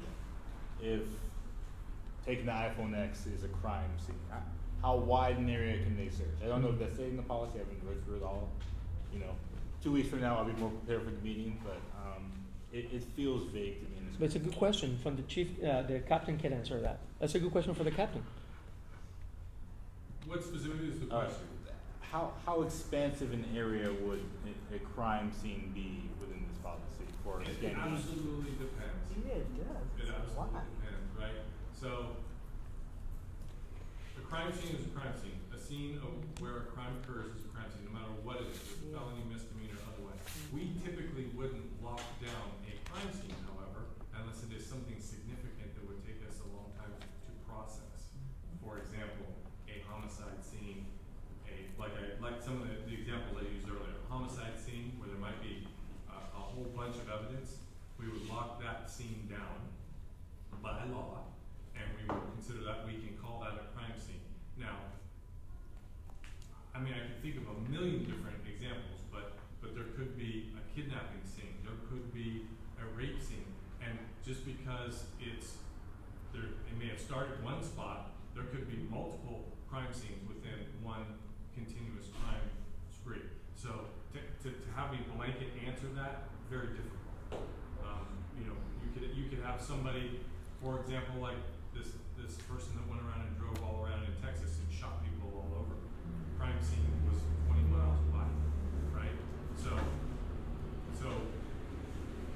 crime scenes vary in size and location and numbers. Okay? But I will tell you, in practicality, most crime scenes we don't lock down to process unless it's going to be something that's significant and time consuming and that may contain a great amount of physical evidence. That hopefully that helps explain that a little bit. I'm going to go Commissioner Chang and then go this way. Yes, sir. Yeah, so I think this is a very good conversation. I think the hypotheticals help a lot. I think what we're basically getting at, however, is there's 2 issues. Like, one is an expansion beyond an original traffic surveillance purpose, and then secondly, the issue of scope within the current expansion. So those are 2 things that we could discuss, and we could potentially flag them in terms of resolving this issue, flag them in some detail for City Council to understand this concern. It's obviously there's some kind of balance that has to be struck between the use of the ALRPs for or surveillance for traffic purposes, but also providing the police department some flexibility to use data they've gathered to pull in the case that they believe that such data would be important to resolve an investigation or proceed with an investigation if there's some kind of crime. Now, the way I do have some concerns here, as the new commissioner does as well, around some of the fairly expansive language here. There's may, there's any, from a statutory construction point of view, and now we're seeing that crime scene is actually very broadly defined. It could mean a range of activities from misdemeanor to felonies, or maybe there's something in between there that could be defined as a crime scene. So I do understand that there should be some type of balance for flexibility. If the city council and this council is in some type of agreement, there should be an expansion beyond merely traffic control.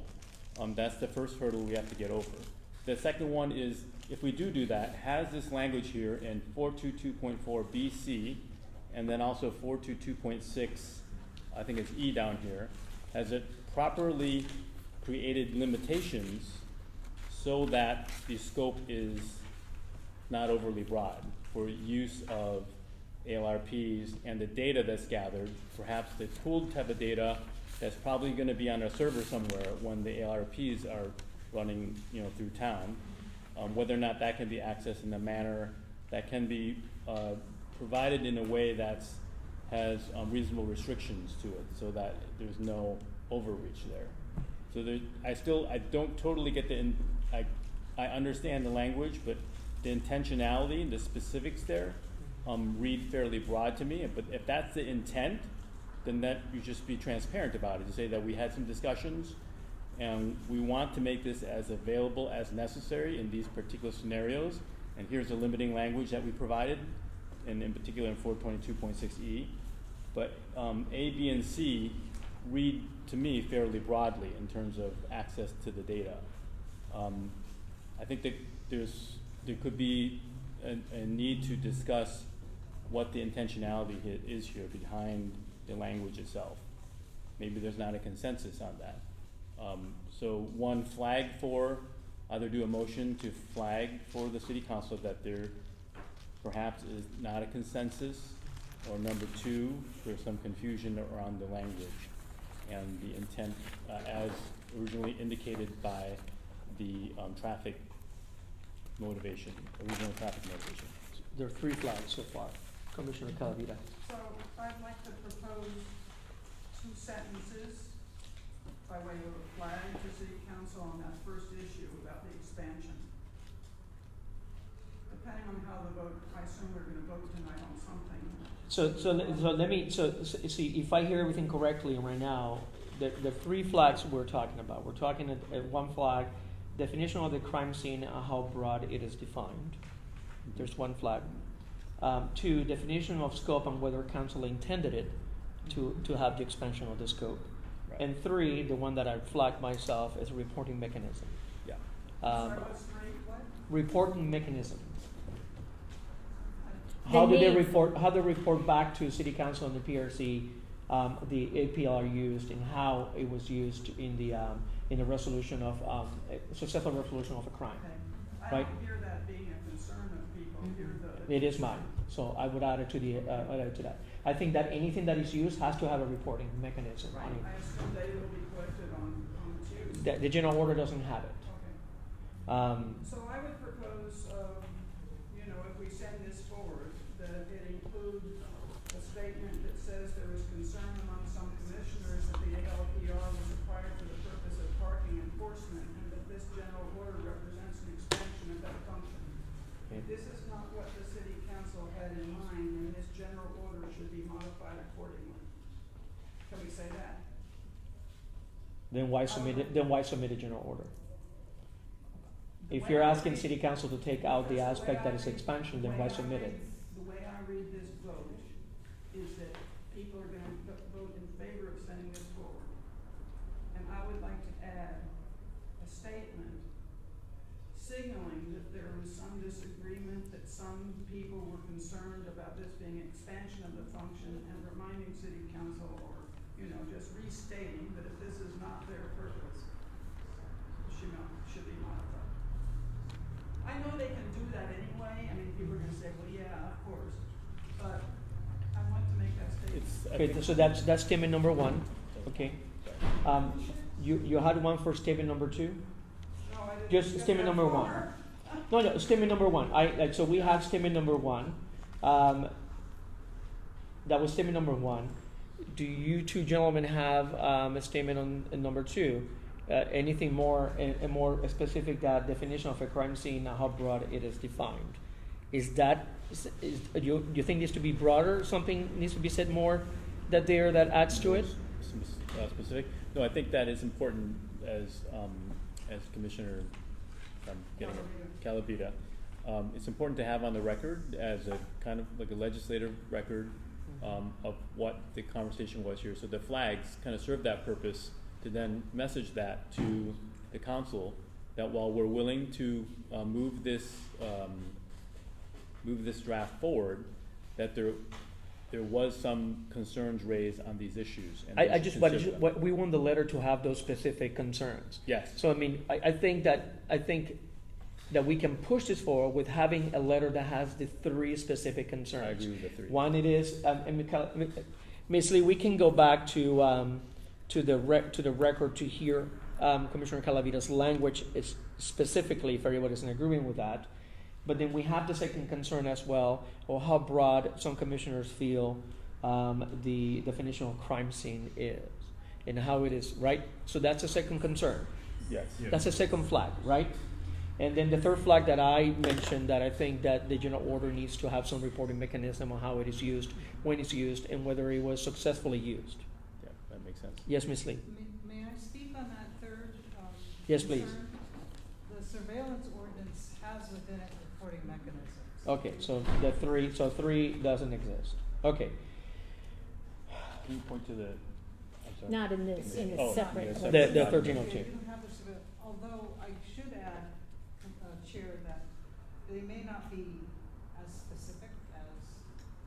As saying annual basis. They're pretty specific. Is it specific? Do you think it's specific? Okay, It so it looks to me that we might be ready to have a motion that might push this forward with those two concerns clearly delineated to the city council as they make their own decision on whether it is something they want to implement citywide. Is that, yes, sir? So going back to 422.4B here, just I guess another clarifying question.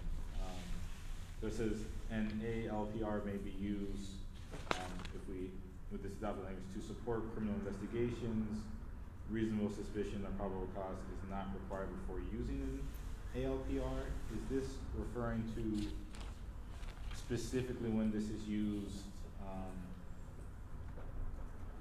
I guess, when would a criminal investigation be taking place and there be no reasonable suspicion or probable cause? Is this like scoping the crime scene, or is this?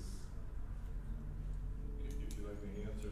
Yes, So please. during, say a crime occurs in the 2900 block of Ellis, and an investigator is going through a whole slew of investigative leads, what they might do is a good thorough investigator might go through our ALPR data and see what vehicles might have been on that block or moving on that block on that date and that time at that location. Now, once again, the misconception by a lot of people is that we get a license plate of a car and we immediately convict that person of the crime, right? No, we have to go through, the car could have been stolen, the car could have been loaned out, so we have to go through a whole series of steps, investigative steps, through plats and figure out who was driving the car, do they match the description of the suspect, whatever the crime might have been.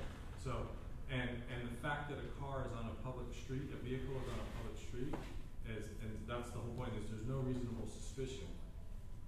or probable cause needed because the vehicle has been deemed to be in a public place, on a public road, on a public highway. Sure, you had promised me one Yeah, or two more I'm g- minutes, I'd like to grab those. Yeah, I'll give you the 2 minutes. That's the last time, and then we'll move on to the Commissioner Allenby and Commissioner Mickeyton. Yes, ma'am. Go, Oh, please. can you do it now? Yes, Okay. please. I just wanted to start by saying, a couple of you have been saying that you only have it by report what the council's intentions were. I assume that you're referring to the letters that I sent you. I just want to reiterate that I sent you a link to the video, 40 minutes. I cut it out of the 5-hour council meeting. You can watch the entire thing yourself, and I'm a little disappointed that not all of you have, because I think that your confusion about what the council intended would be somewhat alleviated if you actually watched it, and I think you should. I think it's relevant. I support the disclaimer comments that Commissioner Calavita came up with. I think it is extremely important that you say clearly that this is an expansion, that it may be something that the council wishes to do, or it may not be. But I think that you need to recognize and define that, because 2 years is a long time. And it is important not to be unclear about the fact that there's a change going on. So I appreciate that and thank you. When it comes to license plate readers, it's important to say that things go wrong during the law enforcement use of license plate readers. A couple of years ago, the city of San Francisco paid out $500,000 to a truck driver named Denise Green. The license plate reader misread by 1 digit, came up as a stolen car. The police stopped her at gunpoint in the middle of the street. The car wasn't stolen, it was an error. My colleague, Brian Hofer with Open Privacy, was stopped on Highway 80 in a rental car, and again, removed from the car at gunpoint and roughed up because it was a stolen car stop. Turned out that the rental car company had reported the car stolen and not reported it when it was recovered. Liability, abusive individuals, frightening situations. This stuff happens. Part of the reason that we get concerned about license plate readers is when you open up a scope, and I agree, any crime scene is enormously broad and can refer to absolutely anything. When you engage in sort of privacy intrusive activities that sweep up information about everybody, that tends to happen in high crime areas. So what happens is that it contributes to the over-policing in certain parts of town, in certain parts of Berkeley, where more crimes happen. You have a situation where your privacy rights are very different if you live in one part of town than if you live in the other part of town. And these kinds of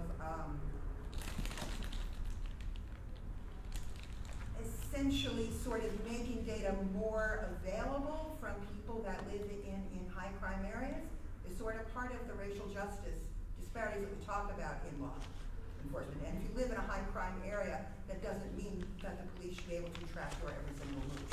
Okay. And if you live in the Berkeley Hills, that almost never happens. Well, I live in the Berkeley And Hills. that's part of the problem that we have So, here. okay, thank so you. I do think that we have to look at restrictions and we Okay, have thank to you, look ma'am. at Your time is up. I have to say that I'm really tired of people referring to the North Berkeley Hills as this place. I live in Berkeley Hill now for 16 years, and crime happens in the North Berkeley Hills, and I will really appreciate statements that no longer include the North Berkeley Hills as a different place in the rest of the city of Berkeley. We pay taxes like everyone else. Commissioner Allenby, you wanted the floor. No, now. I was just gonna say, even if you're parked, you can get swept up in this, and, I think we should flag it, but if we were gonna vote on it tonight, I couldn't vote for it in good conscience, because I just feel that, if it was meant for traffic patrolling, that's one thing, but now we're, getting into private areas where, you could be parked in front of your house and maybe something happened a block away, and that's gonna involve everybody, and I couldn't, in good conscience, vote for something like that, so. Commissioner Mickton and then Commissioner Calavita. I just wanted to debate for a second the idea that the use of the device should suddenly be restricted in the case of a crime scene. So there are 20 of these out gathering license plates all day long. So why would we suddenly get terrifically concerned with the database when there's an actual crime scene? That doesn't make sense to me. What makes sense is to restrict the use of the database, which is what Izzy pointed out when he listed the purposes that data could be used. And Kitty, I appreciate your thing. My concern in your second sentence is I don't want to imply discomfort with the use of the tool. I don't want to send this to the council with a connotation that we're uncomfortable with the use of the technology, because I'm not. I know, I'm just, if it goes forward with a 5-4 vote or something like that, then there could be some explanation for that. That's what I'm suggesting. I have the language for a second flag. Yes, I mean, it's, so, I mean, Ms. Lee, if you can, if I could ask you to say the language on the first one and the language on the second one, Yes. but maybe a little louder so we can probably, Ms. Lee, where's the recording? Just slower. I'm sorry. Would the recorder capture it maybe if we get it It's pretty closer? good, yeah. Okay, go ahead, Commissioner Calavita, please. There was concern among some commissioners that the ALPR was acquired for the purpose of parking enforcement, and that this general order represents an expansion of that function. If this is not what the city council had in mind, then this general order should be modified accordingly, according to some commissioners, I would add. So it's not for everybody. But accordingly is enough. I mean, Okay, I just didn't want to imply that all commissioners believe it should be But- modified. but you said some concern. Some concern means some commissioners have some Concern concerns. among some commissioners, I said, yeah. Okay. Kitty, if we had just the first sentence, could you still support it? I'm not gonna vote for it anyway. I'm Okay. just going to explain to the council why there was a lopsided. Okay. So that's your first submission for discussion for a language. And the second one, The please. second one would be, there was also concern among some commissioners that 42.4 B and C include language that opens up a very broad scope for law enforcement not relevant to parking enforcement. But isn't that kind of, it seems like you already addressed the first issue about the scope, and then the second one seems to be more of the scope of crime. Okay, so this was just off the top of my head, I'm not sure how to tweak that, but I take your point. Okay. So, does anybody have any more to add before we move to the next step in this conversation? Kendra, I'm going to close the discussion, so the discussion only happens with us. Do you have anything else to say before we go into the next step of our process, Captain? No. Okay. So as you can see, this is what sausage making looks like. You know, we all don't have to agree. We certainly should disagree. Ultimately, what we do here is make recommendations to City Council. Ultimately, we give them the information we think is pertinent for them to make decisions, and they have to make the decisions based on what they think is best for the policy for the city of Berkeley. But having our input is important, right? If I hear this correctly, there's a concern about whether the scope should be something that should be expanded. And what I hear from everyone here is an agreement that should be part of a letter going to City Council, that we had questions about that, and that those questions still remain even after a discussion, and that they need to answer that themselves, whether they intended for the scope to be expanded this way. I think that's one aspect of that letter and that motion.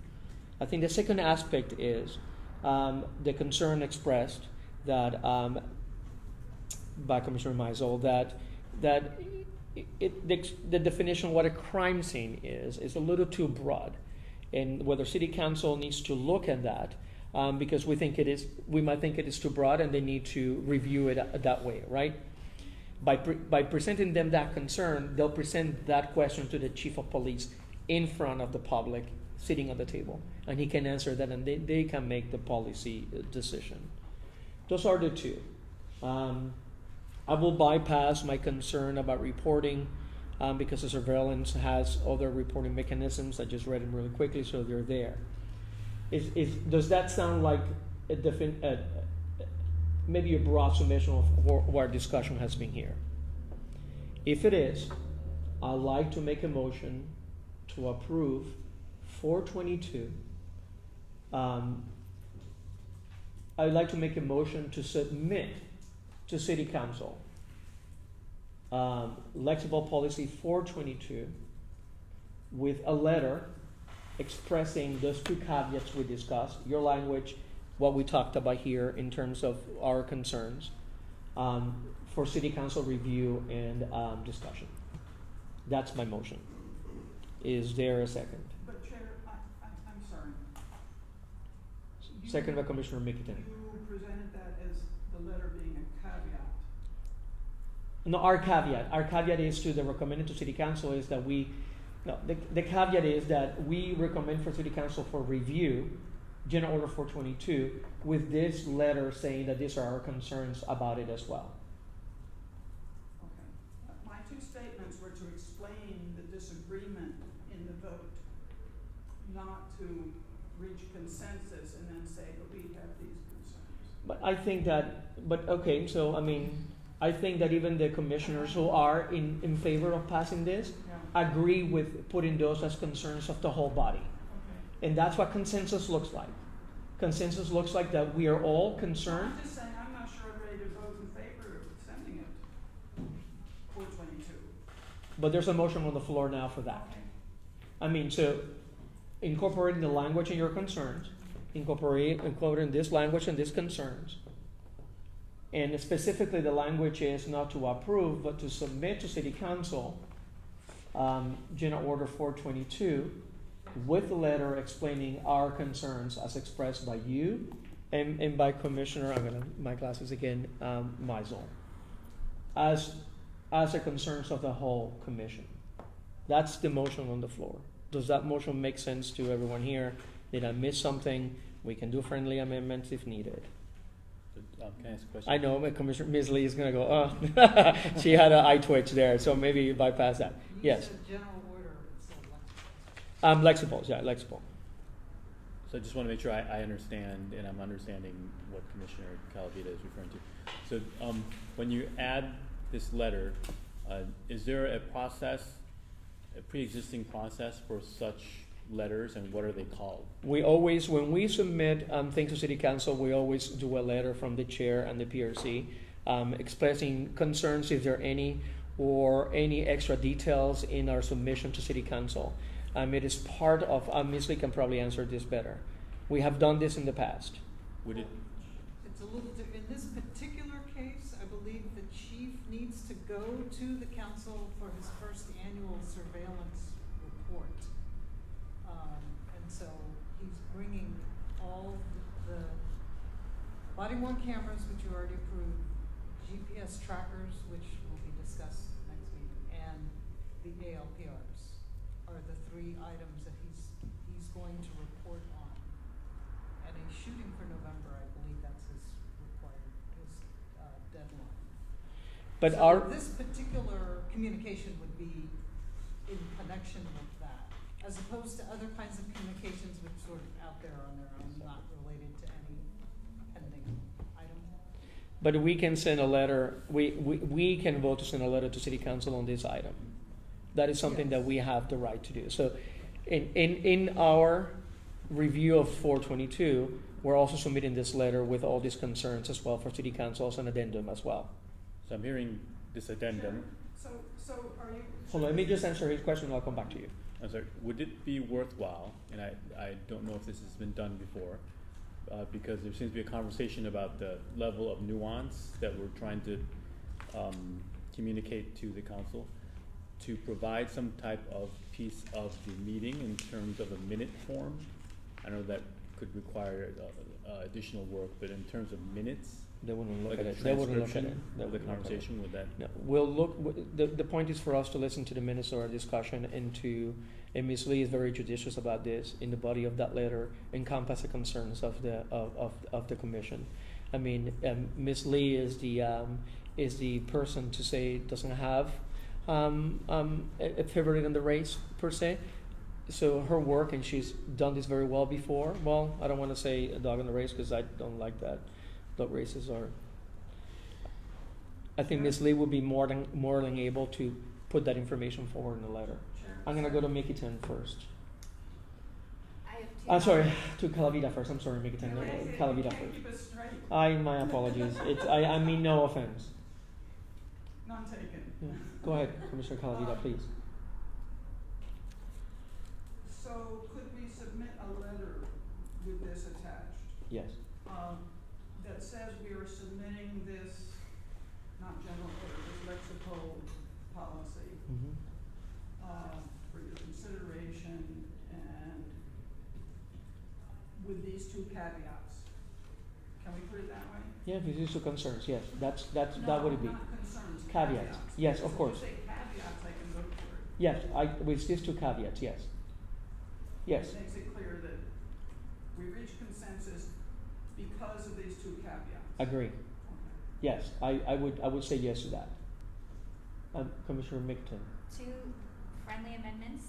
One is, could we add a statement that says there is a reporting policy in place under the surveillance ordinance, so that they will see the actual use of this technology? Does anybody find value in reiterating the fact that surveillance ordinance has a reporting mechanism that applies to Lexipol 422? I think it makes sense to let them know that you will get the data and you can therefore have some kind of monitoring. Just a reiteration. Yeah, and I'm sure they know, but it flags that for them again in the And- context of this conversation. And the second one?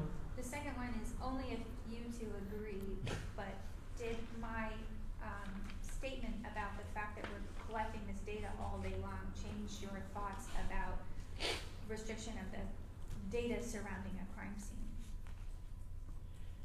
I think that made a lot of sense to come. I was thinking about it in terms of pooled aggregate data, and then when the captain was speaking and he referred to, in certain situations, I forget the term he used, but a officer may gather the data after an incident and use it to try to further his investigation.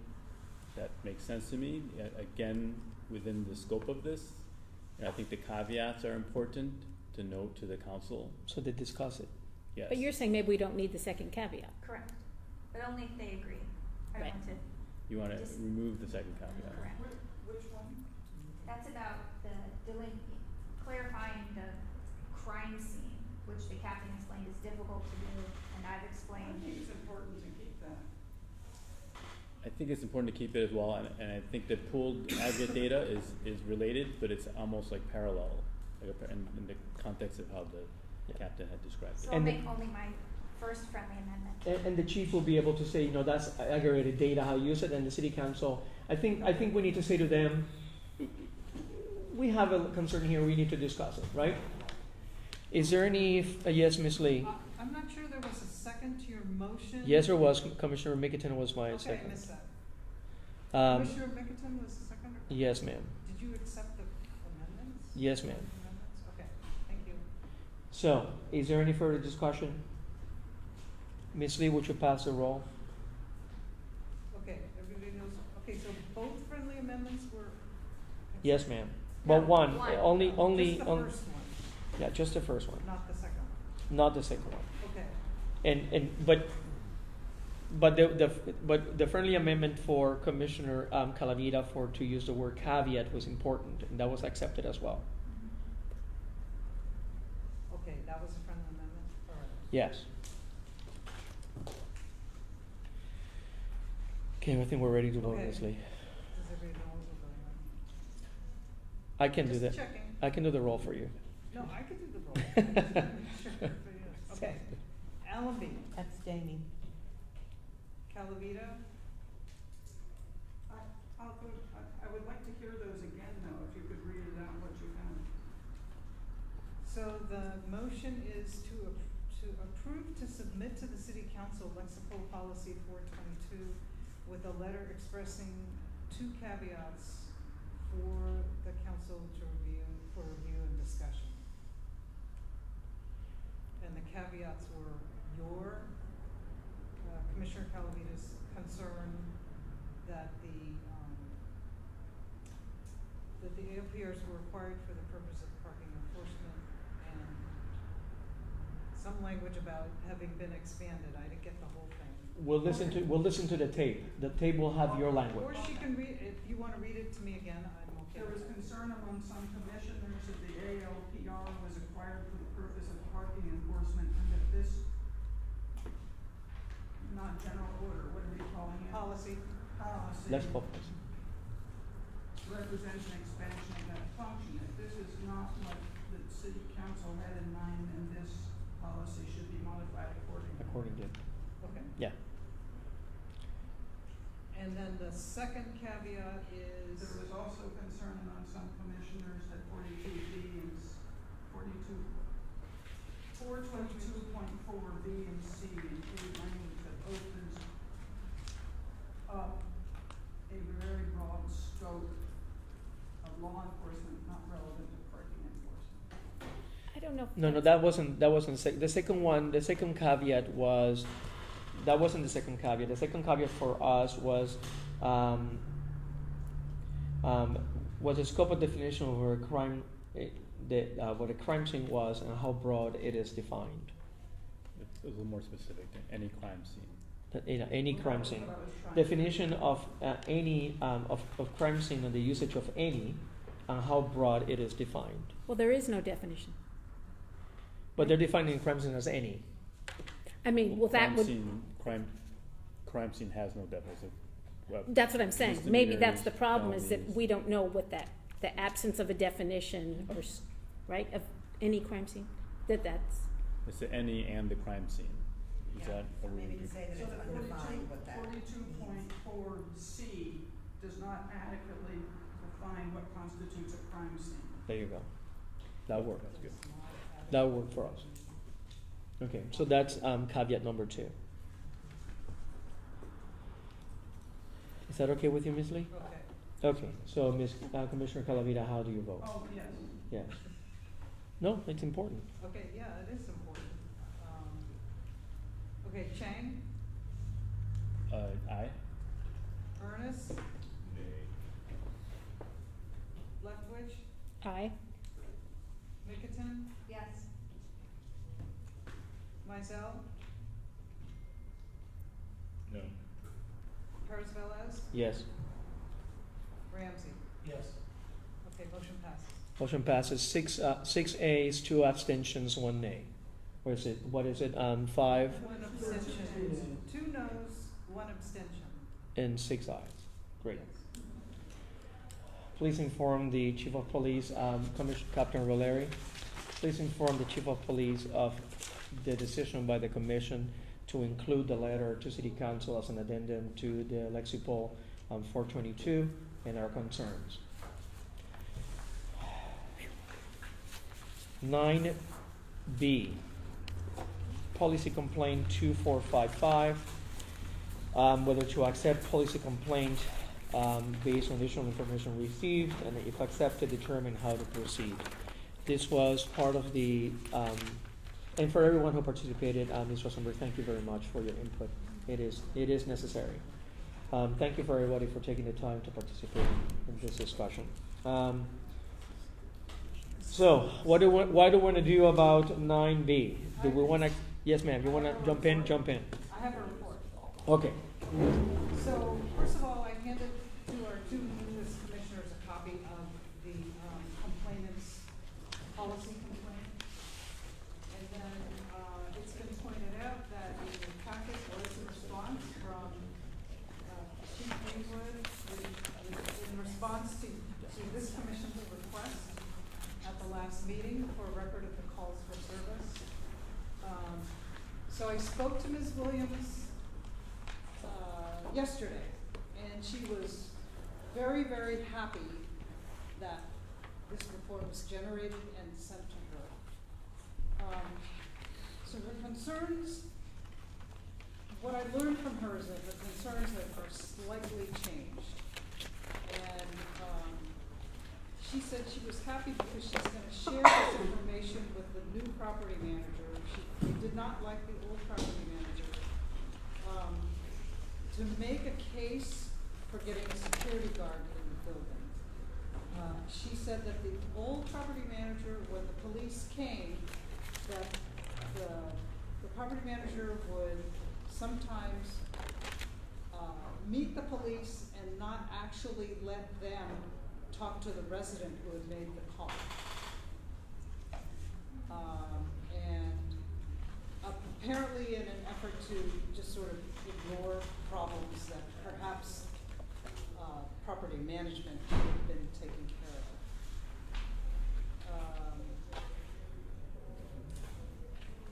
She also had a concern. She gave just one example of a tenant who needed some assistance. It sounded like one of the residents in the building called the police to check on another resident, and according to her, the police did nothing when, in her opinion, the call should have, perhaps adult protective services should have been involved. So that was a very specific example of an issue she had that she gave me. She also talked about in-house petty thefts that they think is going on by employees of management. So that was another issue that she had raised. So I sort of repeated to her what her issues were, that it sounded like more of an issue with management and not so much the police. She said yes, but she also said, please do keep this, well, you haven't really opened the policy complaint, but you sort of have in a way by asking that the research be done. And I don't know if there's a way to track when police respond, who they're actually talking to, but it really does sound like the concern is more with property management than with Berkeley Police Department response. And because I think now it's hard to know, there's an impressive number of responses that we can see from the records that have been generated by the department. We really don't know how that compares to the number of calls that have been made because of her complaint that when they call, police don't show up. Although that statement that they don't show up is consistent with her statement to me that the calls don't get to the police don't get to the person who made the call, or instead there's some interference by management. So that could explain some of the discrepancy here. So that's my report, basically, of what I learned from Ms. Williams. She said she's not feeling well and had expressed to me earlier, like, when she first filed her complaint, that it would be difficult, that it's difficult for her to get out tonight. So that's why she's not here. Okay, folks. Thank you, Ms. Leah. That's very helpful. So the discussion in front of us is whether having all this information, the discussion that we had already, whether we think there are grounds here for a policy complaint and an investigation, or whether the conversation is enough to assuage some of the concerns. The interaction with the police department about possible concerns are something that eliminates some of the possibilities of it happening again, and whether our conversations with the department now is, are they having any concerns dealing with the management not allowing them to interact with some of these folks who are making these calls. It also, we can continue to do these conversations impartially. It doesn't mean that we necessarily have to make a policy complaint. the decision in front of the commission is whether there's enough here to have one or not. Whether there's enough. Enough meat here to concern here to have a policy complaint or not. In other words, Or a to policy spend investigation. staff time investigating it, that's. I mean, whether having a conversation with the police, having a conversation with management, allowing the complainant to put her concerns forward, whether that is enough for us to reach a level of communication with all the parties involved that there is concerns, whether that fulfills the obligation that we have, or whether we think that it requires a much bigger process. Wasn't she, if I could say, wasn't the complainant expressing some, losing my words here. It sounded to me like she wasn't even saying you really need to pursue this, but maybe that's not right. I thought she was Well, kind of backing off of it, saying it was more. No, she wasn't backing off. Oh. She was, please continue to consider my Oh, okay. complaint. Okay. Even after I did say, well, it looks like really your issue is with property management, and she said, yes, she acknowledged that, and yet, Okay. I don't know if she thinks that our involvement is somehow, she must think that somehow our involvement is helping. So are we making it, I'm sorry, can I? Yeah, please. Are we making a procedural determination in terms of sufficiency of facts to raise a policy complaint, and whether or not you need specific facts to an individual complaint versus a policy systemic complaint?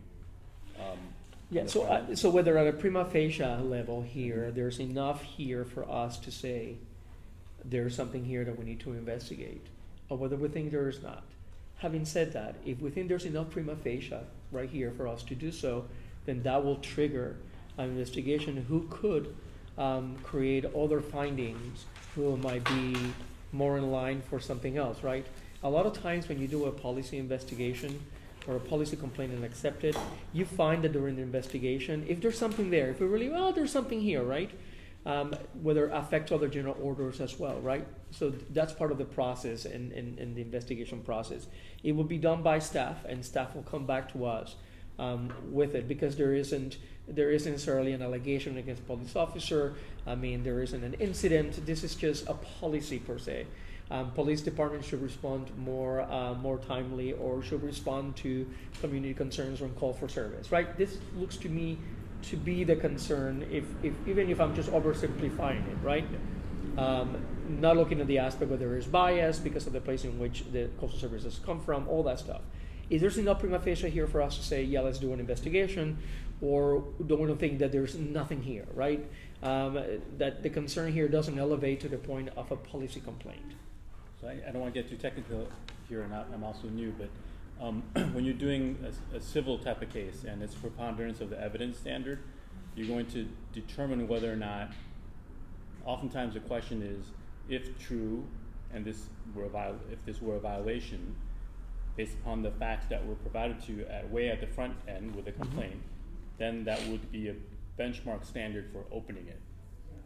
The question is, and that's kind of both art and science there.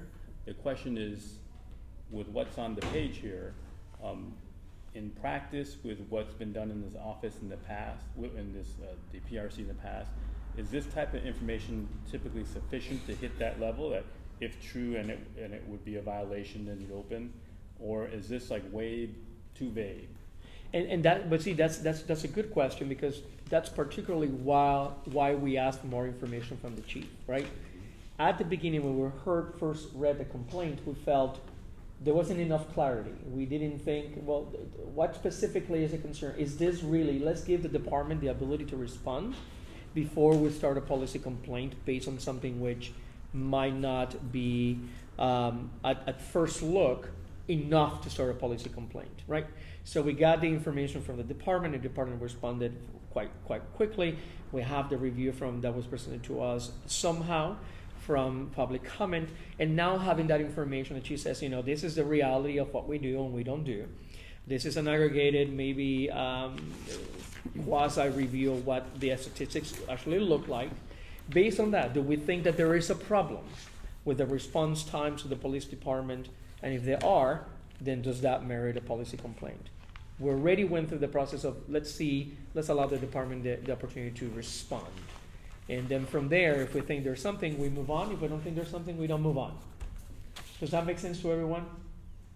It does, but it seems to me like we're treating this differently than we treat individual complaints. Because it's a policy complaint, yes.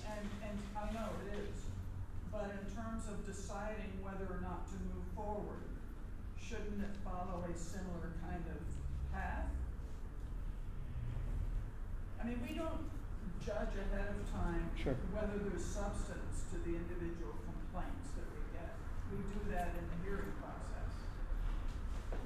This would not have a hearing process. So I'll give you an example. Last time, Ms. Lee, jump in. Last time that we had a policy complaint was having to deal with a disabled individual, as in Berkeley, right? And this disabled individual has some concerns about treatment by the police department to disabled individuals. The person who was generating the policy complaint came to the Police Review Commission. We gave them the time to speak first, say their concerns. We addressed it. The police department addressed it. And then at the end, the person said, I'm satisfied with the answer with the police. I'm satisfied with what they're doing. I withdraw my policy complaint, right? That's a perfect example of that. We don't have the ability to, as Ms. Lee said, to have the member of the public come here and give some testimony that would add veracity to whether we should have said this complaint as valid, right? We don't have that. In the absence of that, we have asked for matrix and data to help us evaluate whether there is something here. I mean, because you also have to understand there is no loss here if we start the policy complaint and we find there's nothing there. Well, we can certainly do that. I mean, do we accept a policy complaint based on the reality that there's something there, right? So that when there is a real policy complaint in which we see that there is a cause here for us to investigate, we do so as well. So this is not an easy situation. We can go either way. We can say, we think that the police department, according to this data that we have here, without having the testimony from the person because it's not available, that the police department is responding accurately to their time and to service calls. Or we can say, we need more data. Let's just do a little bit of a preliminary investigation. Well, Ms. Lee has done a little bit of a preliminary investigation and continue with the process. This is what we have to decide. Yes, ma'am. I have a question. Is her complaint, one of these calls on here, is there a way we That's a good question. because I tallied up certain addresses, well, I guess doors or whatever, and some of it is excessive, and I just wanna know if she is on here with, one of these. That's a good question, Commissioner, and I did not ask that. I'm sorry, I just had a hard time hearing. Oh, sorry. I was tallying this before I came as to the doors with the numerous complaints, and one stands out more than the others. And I was asking the question, is her complaint, is one of these her complaints? Because if it is. I didn't ask that. So I guess, Is one of them her calls? Her calls, So, man. yes. Yeah, because. I don't know. so I guess my question about that is kind of from a procedural perspective, in terms of determining whether or not at a complaint level, whether or not you open a complaint. For a policy-based complaint, is it necessary to have that type of individualized information? Well, Do we think it's necessary? it would be I'm helpful asking. to me, because if you're saying the police is not responding, and I'm looking here and seeing certain individuals have called 21 times, and, that is important to When know. I say individuals, I mean, I should be more specific. I mean individualized When to I this say particular individuals, person. I'm just going by the, I Individual don't know how many incidents. apartments they have here, but they list the location. Sure. And I'm just curious, because it seems like to me, if this is a policy complaint, they never show up, or they come extremely late, or whatever it is, I'm looking at these calls, and some of these are just standing out like a Sure. sore thumb, and I There- just wanna know. There are incidents that suggest to you, based upon the information that Ms. Lee gathered, that there are This is various what the police individuals who are gathered. calling, well, the police provided to the PRC, that there are individuals who have made multiple calls. Oh, more than multiple, And- we're talking. Sure. I'm sorry, well, you can't really tell from this who's making the calls. The unit, is that the unit I'm looking at? No, you know, What is that? I think those are police units. On the right-hand side. On the right. Captain Roleri, I thought it was a can you help unit. us out? We can't see the column heading, sorry, it's Yeah, the, I Yeah. thought it was a unit, excuse me if it isn't. we just wanna see The who's, primary unit where it says that? Is Where that it the says, unit? it just says, yeah, primary unit. Yeah, primary unit is the officer assigned. That- 21 is a call sign. yeah, so, So there's no way to tell from here. It's not the person, it's a response, officer response. It's not a Right. apartment unit, It's not, okay. no. so these There, could be there, all there different. might be, but it's not. It, I can't tell, cause it looked like it to me, so I just assumed it was. Knowing some of our partners. Well, let's do a time check here, because we are Okay. about Oh, 20. yeah. So I mean, we have some leeway here, we have a lot of things to cover. So I mean, three aspects. Yes, accept the policy complaint, see what it gets us back. No, we don't think there's anything here. Third, and the last desirable option is ask Ms. Lee to ask for more information, but she'll be more empowered if we say yes, but I will leave it up. What do you think, Ms. Lee? Are those are three options here? Well, Or just close it. I'm struggling because I don't really see that there's a direct police issue here. Hmm. But as a customer service matter, Ms. Williams was so happy that we produced this for her. I'm willing to, if you decide not to move forward with the complaint, and that sort of is my recommendation, not to open a policy complaint, I'm willing to continue to have a conversation with her about how things are going and whether, and if there does come a point where I think that there is an issue with the police department, There's more tangible I can facts. bring that to you, but otherwise, if you said open the policy complaint, I'm not sure what I would do. I guess I would try to get more information about her particular calls. So Ms. Lee's recommendation is, folks, Ms. Lee's recommendation is to close the policy recommendation. Ms. Lee will continue to monitor the situation as needed, and if there at any time, anything arises which is a little more conducive to a policy complaint, which involves more a police department, police officer response, he'll bring it back to us. Does that make sense? Yep. Make sense to everyone? It makes sense to me in the sense that the data that we've provided, have been provided, it's hard to tell whether or not you're talking about specific people calling multiple times. So there's a data fidelity issue to make that determination whether or not to open a systemic case. So I'll entertain a motion to close the policy complaint. I said, You're Oh. making a motion? okay, I'm making a Is motion. I there- always second her motion. Second room. Is there any further discussion? If there's none, all in favor say, yes. So, I'm sorry, we didn't quite hear Ms. Lee again on this end. She's gonna continue To monitor it, and if there's any instances in which it rises to the occasion that it might be more of a police involvement and failure to respond, Yeah, okay. she'll bring it back to us for consideration. Okay. All in favor say aye. Aye. Any abstentions? Any nays? It's unanimous, Ms. Lee. Okay, thank you. Okay, let's move to new business really as quickly as we can. I think because we have two items for closed session, I think we're Yeah. gonna have to. Well, I want to do 10A, and maybe 10B might be fast, depends on what people say. That's real quick. But 10B might be, if people don't have any questions, we can take it in totality. Yeah. Do what? If no one's gonna, let's go 10A. 10A is to issue a certificate of appreciation for Commissioner Terry Roberts. And Ms. Lee is asking for us to also get in there and talk about a criteria. I think it's really hard to say who deserves a certificate, who doesn't deserve a certificate. I mean, the city literally generates a cookie cutter certificate for anyone who serves in a commission. My recommendation is that the only stipulation that we put in there to have a commissioner get a recommendation is service of 3 years or more. That's the only stipulation that I would put as a caveat. Any commissioner who serves 3 or more years in the Police Review Commission should be considered for an additional certificate of recognition by the PRC. That's the only thing that I would say. But there's 2 things here.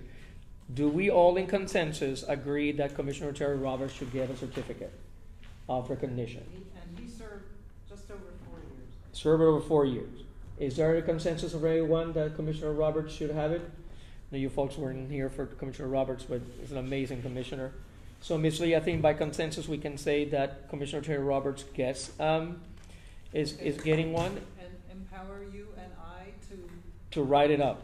write it up. Is everybody in consensus? We write it up? Yes. Now, so the regulations that I think it should be for a commissioner would be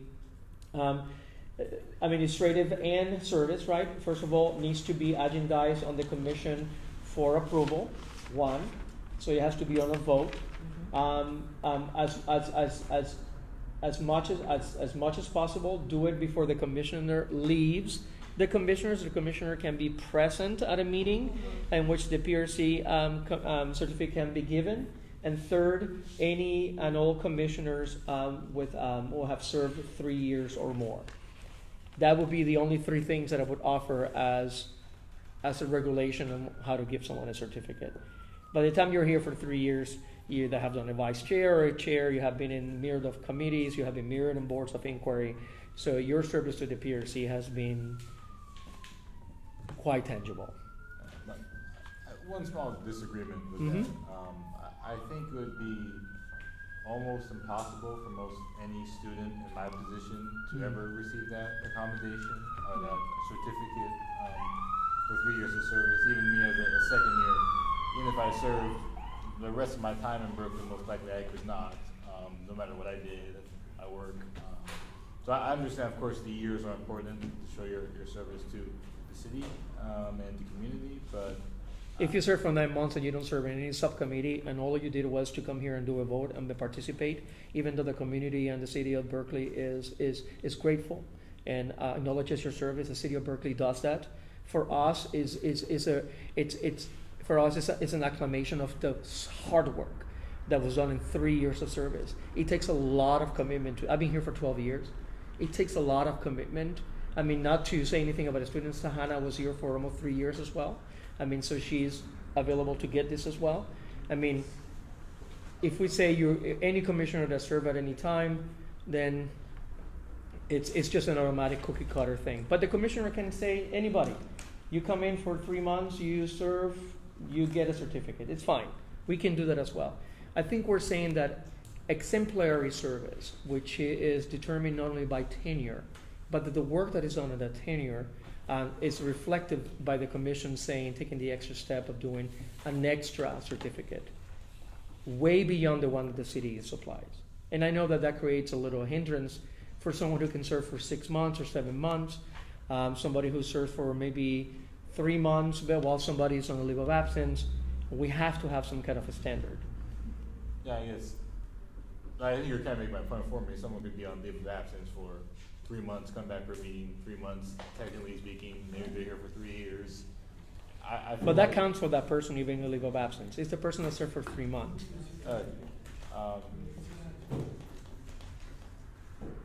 Would a year and a half work? Yeah, I'm putting the 3 years. I mean, there's other. Let's move on, I think. Yeah. I mean, Not I a think big deal, we all I'm just- agree on 3 years as. Getting late. Yeah. So that's my motion. My motion on the floor is for the standards to be 3 years of service of more, that it needs to be agendized for a full vote by the commission, and that as much as possible the commission will endeavor to give that certificate while the commissioner is still serving.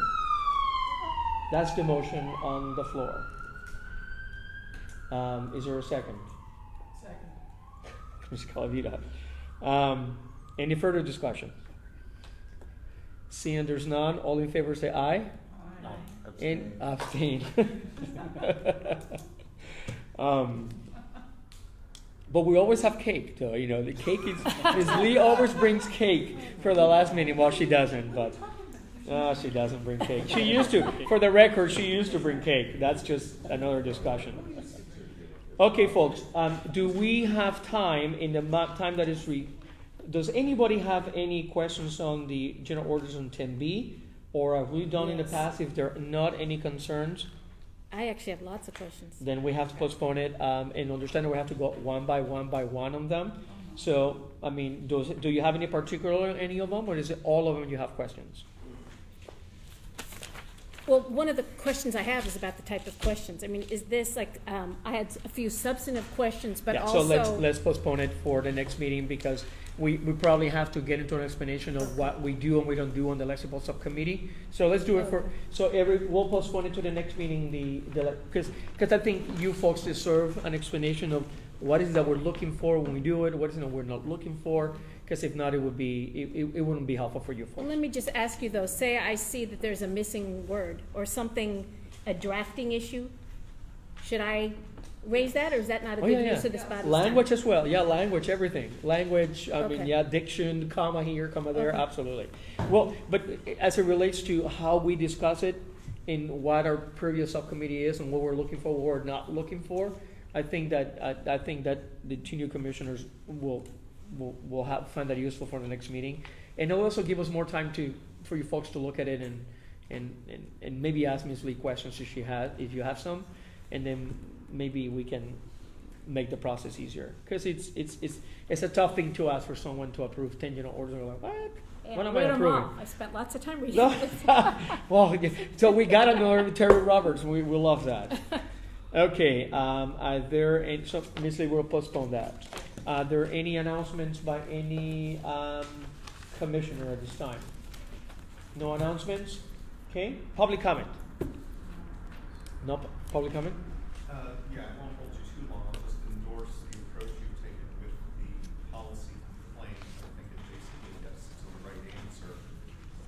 But it is worth reminding you that under the ordinance that established the PRC, you do have an advisory authority, and you could offer to BPD advice that, for example, it sounds like the officer should actually reach to the actual complaining citizen, not simply the property manager in this particular case.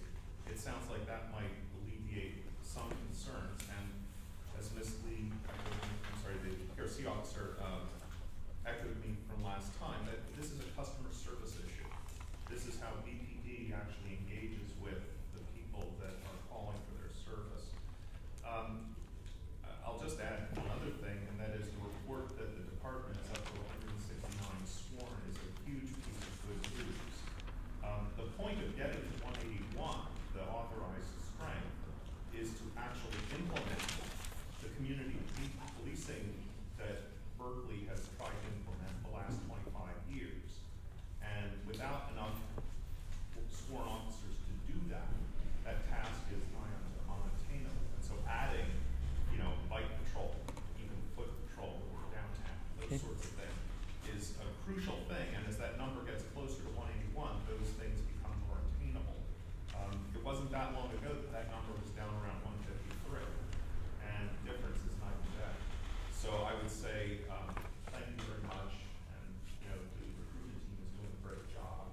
I hope the success continues. So thank you very much. Any other public comment? No?